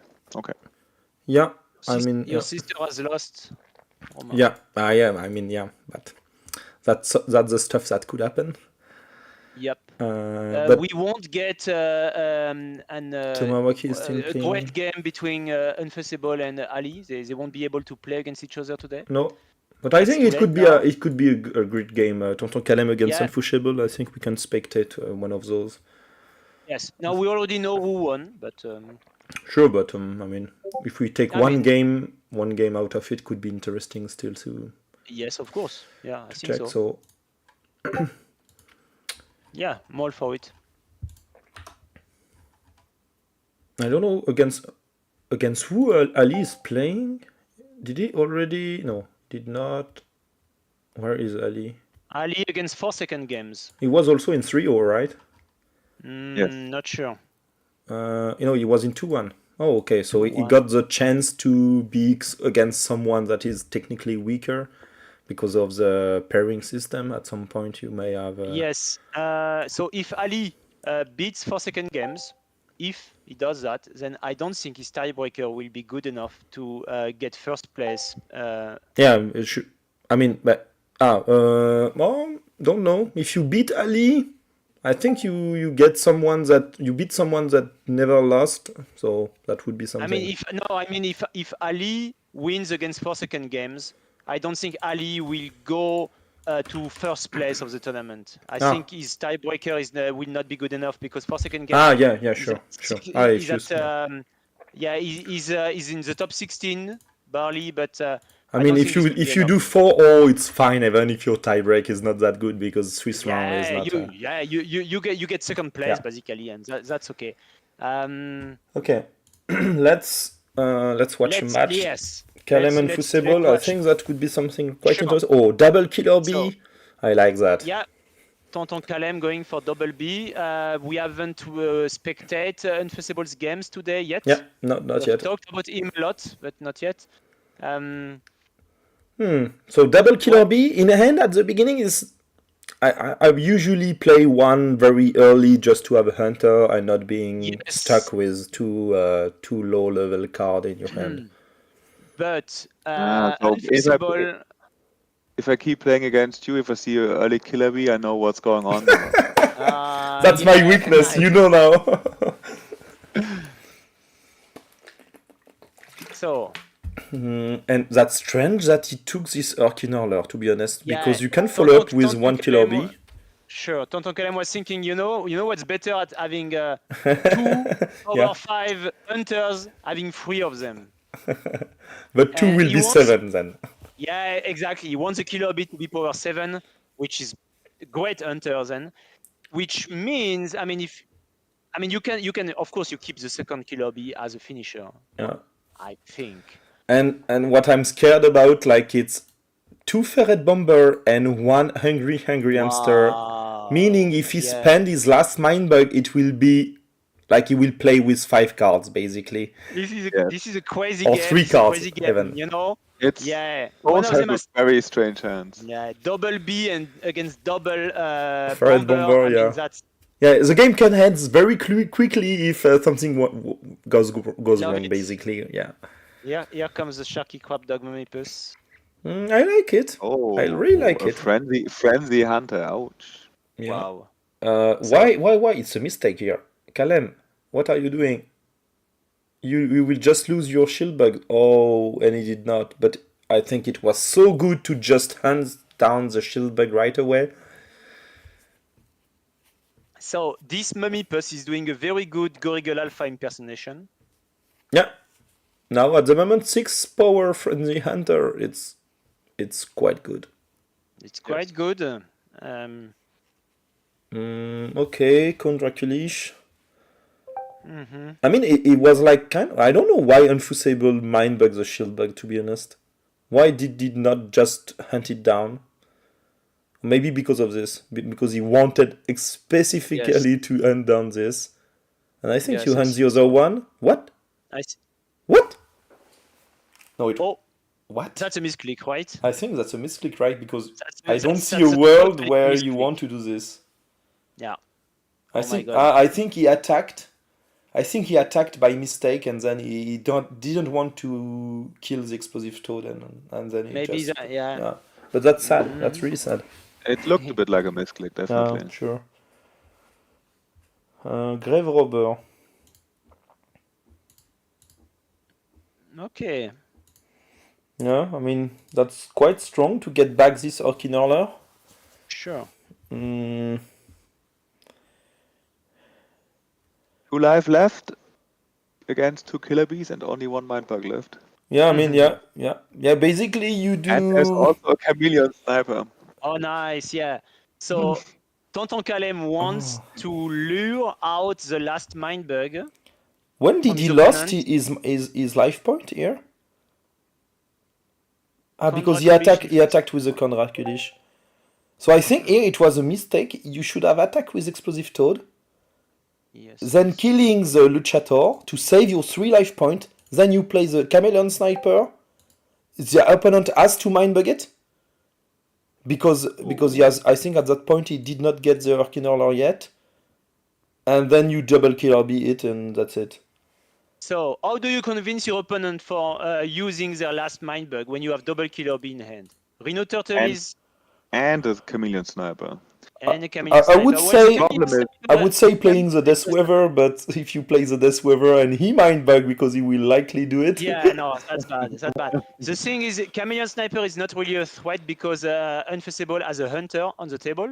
Yes, it is. No, that's a problem, yes. No, you will That's, defeat it? No, now defeat it. So now that's the But play. you- Now you go for Yeah. it. You go for Chameleon Sniper, Killer B, but Oh no! Oh, that's bad. Yeah, but Callum, now what he- did you do, Callum? Oh, come on. I think you got it, he- rather. Oh yeah, if he played the chameleon sniper, I mean, I'm sure Unfussable would have used his last man bug. Sure, I think. And then you double B your opponent to their face. Oh. And Really playing. You know what's happening now. He's losing his last killer beast to the ferret bombers. I tell you. Yeah, I think you will lose because of the double Ferret Bomber now. Oh, I like this. Like, take it. I don't care. do you think Tonton Kalem just lost his ticket to the World Championship? I don't know. I mean, yeah, he This still is have one tomorrow. Oh, yes. That's so bad. Look at it. He's Yeah. playing. He think he's going to win. no! Oh, it's so bad, and now he's getting. Oh, that's Yeah. one of the greatest games I've seen. To be Here, honest. guys, how to stop a double killer bee? Having a double buffered bomber. Oh. No, that's so sad. Ooh. That's so sad because you will have you have too many sneakies, so you cannot. What a game. Okay, so here you can attack with the ferret bomber. You do not block. You attack with the killer bee. Then he plays a spider hole, and that's the game. Yeah. So actually, he could still win from here, but then there is. Yeah, he has 2 sneakies still in hand. That's what wins him the game. I think it was like a roller coaster for Tonton Kalem in that game. Like he was like, "Oh, I was winning. Oh no. Oh, I was winning. Oh no. I was winning. Oh no." And he still thinks he's going to win. Yeah, he's saying like, "Okay, yeah, I'm It's winning." crazy. Every turn he think he's winning, but no. That's. Oh, come on. Oh. So, Unfussable coming back from a bad misclick, and this is just an epic game. I'm glad that you picked it up, Romain. Oh yeah, because, this one is really, really nice. It was awesome, very entertaining. I think Kalem has unfortunately lost his chance to qualify today, but he might still qualify tomorrow. And he seems to be a very strong player. Are you sure? I mean, he's still 3-1 with a good tiebreaker, isn't he? Yeah, he might still, sure. I mean, this I game, I hope I he would, will qualify. if I would give this game a title, it would be card advantage versus direct damage. Yeah, Yes. yeah, yeah. I think that's a good game to record at some point, to show how it can go with crazy stuff. Well, It's a really nice one. now it has been recorded. Now it's on YouTube, so that's cool. Yeah. Awesome. We can have a look to last match ongoing because And we just saw two great players making at least one mistake each, which just shows how skill intensive the game can be, how punishing the game can be when you do a mistake. I mean, in that game, a yeah. misclick is something very specific, but I mean, Tonton Kalem basically played the wrong card at the wrong moment. And I'm sure I would have made way more mistakes than him if I would be playing this game. But so we have a really good run for Jardinier Celeste. 4-0. Yes, 4-0, nice, way to go, yeah. So congratulations. Unfussable and Jardinier are 4-0. Really glad for him to made it. Yeah, so a 4-0. Someone that did not qualify before got a 4-0, so it's a clear qualification for him. Really, congratulations on that. Romain, look, there is a tie in the tiebreaker. There is a tie in the tiebreaker. No. Between Jardinier and Unfussable, they have the same tiebreaker. No, they don't have the index is not the same. He's first because here the tiebreak says the opponent win rate is 56%, but the score's win rate is 85.71%. And for Jardinier Celeste, it's a bit lower. It's only 75%. Okay, so we don't see it. We don't see it here, but yeah, okay, I get it. So you don't. Yeah, okay. On the screen you don't see it. Yes, okay. we just see 0.56. Yeah. You can click or you can click on the number basically, and you have a detail on all the tiebreaker. And there is there is 3 tiebreaker, and that's why there is second. It's because he lost a bit more a game. It's inside the game, inside the match. Okay. That the other one. He dropped. So congratulations to Unfussable for winning this tournament. And I bet on Unfussable, so. So you are winning, in fact, right? What was our ante again? I don't remember well, but. I was betting on Ali winning this tournament. Got 3rd place. 4-0. That's strong performance. I mean, when you win 4-0 and your tiebreaker is not as good. I think I will show you something. There's nothing you can do. Huh? Ali Soufan 2-0, 2-0, 2-0, 2-0. Oh, yeah, wow. So what can you do? Exactly. So he just, he was. Basically, he got like the perfect run, like 8-0 in a tournament that level. That's pretty strong. And he still didn't win the tournament because his because of the Swiss round, but lost. But that's why we are cutting at top 4 because top 4 is like you do not matter too much about the tiebreak. This is about qualifying. Otherwise, if it would be about winnings, then there would be a 5th round or playoff. So this is a good time to say that the tournament structure for the World Championship will be different. We will do 3 rounds, but then we will do a cut to playoff. Top 16, right, Romain? Yeah. Yep. So the World Championship will be a 2-day event on December 16th to 17th. So you play the Swiss round on the Saturday and the top 16 playoff on the Sunday. Yeah. Yep. That's the plan. And soon we will reveal the prizes of the World Championship. We still have to reveal that. Let me check because I'm not sure the tiebreak was computed properly because the tournament did not ended, and when the tournament is not ended, you see now having the Got you. I'm happy we didn't talk about the ante. Yeah. So, congratulations to Ali for winning this tournament. So there is one match ongoing, but I think it's a match with but I think it's a match with Lexstar. So No, it's Yeah. oh, it's ended, right? No, I think they just reported it right at the moment. So now all Yeah. the three players at the top, they have the same tiebreaker values that we can see on screen, 0.56. They Yeah, have the same value. but still, so because of the 100% win rate in this game, Ali Soufan is first because he get Yes, 2-0, because 2-0, 2-0, 2-0. Yeah, And he then didn't we lost got a single game. yeah. Then we got Unforeseeable, Jardinier Celeste that are like really close to each other. Because they lost a game, Unforeseeable and Jardinier, they lost one game maybe. They In lost, one I of their think, matches. Unforeseeable lost one, and maybe Jardinier Celeste lost two, something like this. All right. So Ali is the only, I would say, undefeated players in games. There are 3 undefeated in matches, and Ali is the single player undefeated in games. Yeah. So he deserves first place. Ali and Unforeseeable were already qualified for Worlds. So Jardinier Celeste is getting his qualification, and the rest is not final yet. Or is it? No. It is final. It is final. It is final. Everyone did their game, so I will just. Everyone did their game. All right. Yeah, I will complete it. So it's ended, and then we have the proper result display to everyone, but that should not be changed.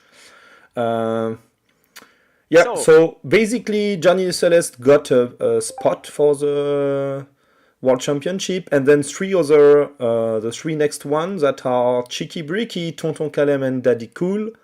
Awesome. That gets all 4 get their spot, and sorry for those that are like very close from it, but that's very close. That's it. That's our Swiss round is working, unfortunately. So, but you did great.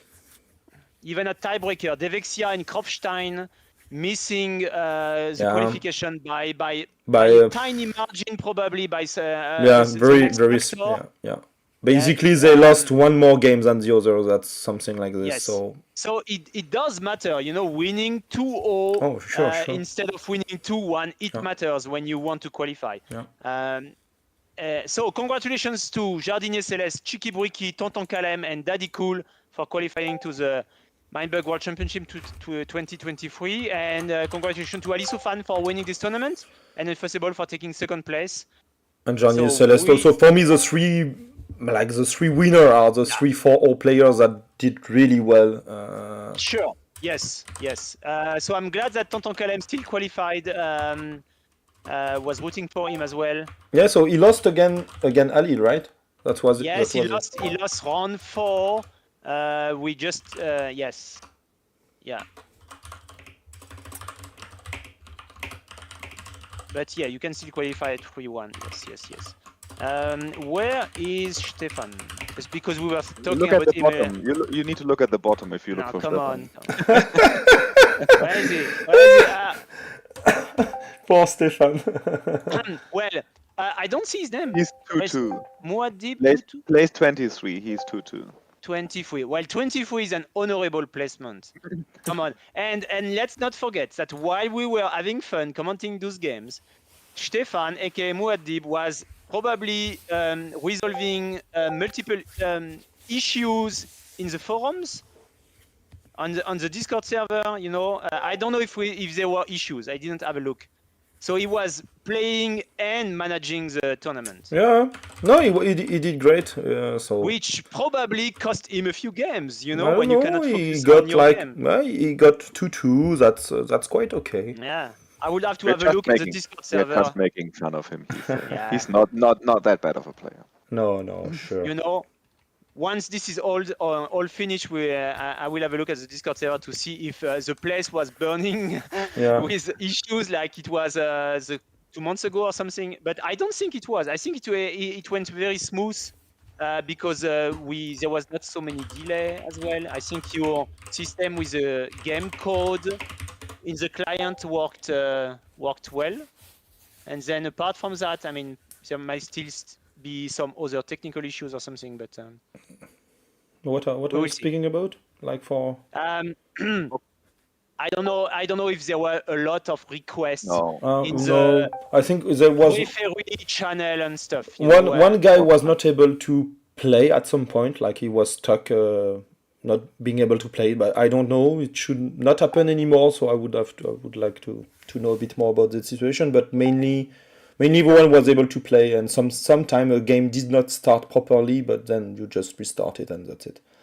So Okay. oh yeah, and I don't know who is Matt Dream in the chat, but I don't know who you are, but Devexia for sure.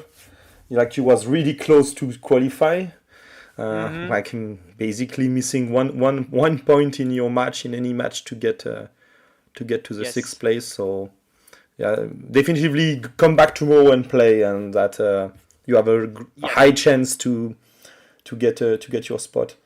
So Yeah, I'm saying, with today's, with the practice you got today and playing these high-level games, I Yeah. think you have an even higher chance at qualifying when you play on day 2 or on the Sunday tournament after being so close on Yeah. Saturday. So as a reminder, we awarded 4 slots to the World Championship, and number 1 and number 2 on this ranking were already qualified. You can see that at the little checking mark on next to their name. That's very easy to miss. So Alice Ufan and Unfussable have this checking mark, meaning they were already qualified before. They qualified last month or even earlier than that. And so they didn't take, they don't take a spot from somebody else. Instead, rank number 3, 4, 5, and 6 qualify for the World Championship. Yeah. And tomorrow, again, we award 4 more slots to the World Championship. Yeah, if there is more than 32 people, but players, but I think it should be. Yes. Yeah. If we have less than 32 people, then it's only two slots to qualify. But I don't think this will happen. And just a quick reminder: you can qualify to the World Championship by participating in an in-store tournament.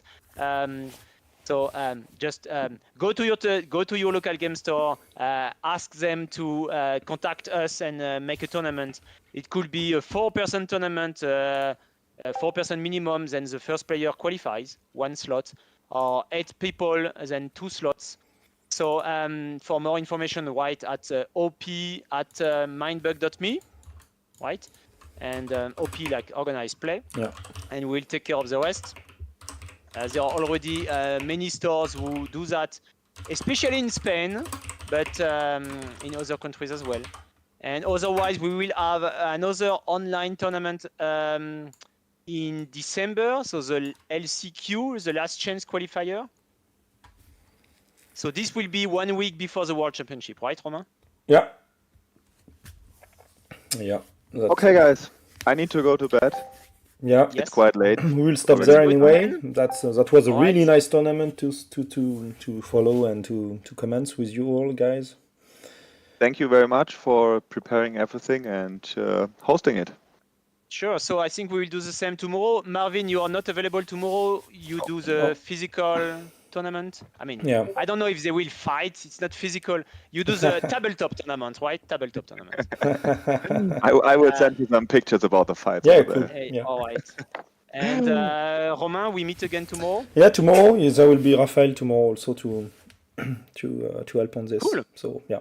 Cool. I think the more the better. I think it's good to be 3 to 4 people, like 1 person taking care of the chats. Yeah, that was today. That was nice. Yeah, so I think people did not complain too much about not having someone to discuss with that. Fine. Exactly, and 2 to 3 people at commentaries. This is great to get different perspectives as well. And that was we good. did our best. I think we will do even better tomorrow with experience. Romain, you did it alone once. If I remember correctly. Yeah, but no streaming. No streaming one. No streaming, right? Yeah. All right. Yeah. Okay, guys. Okay. Guys, see you tomorrow for those who are wanting to follow or participate. See you. See you. Bye bye. Sleep well. Have a good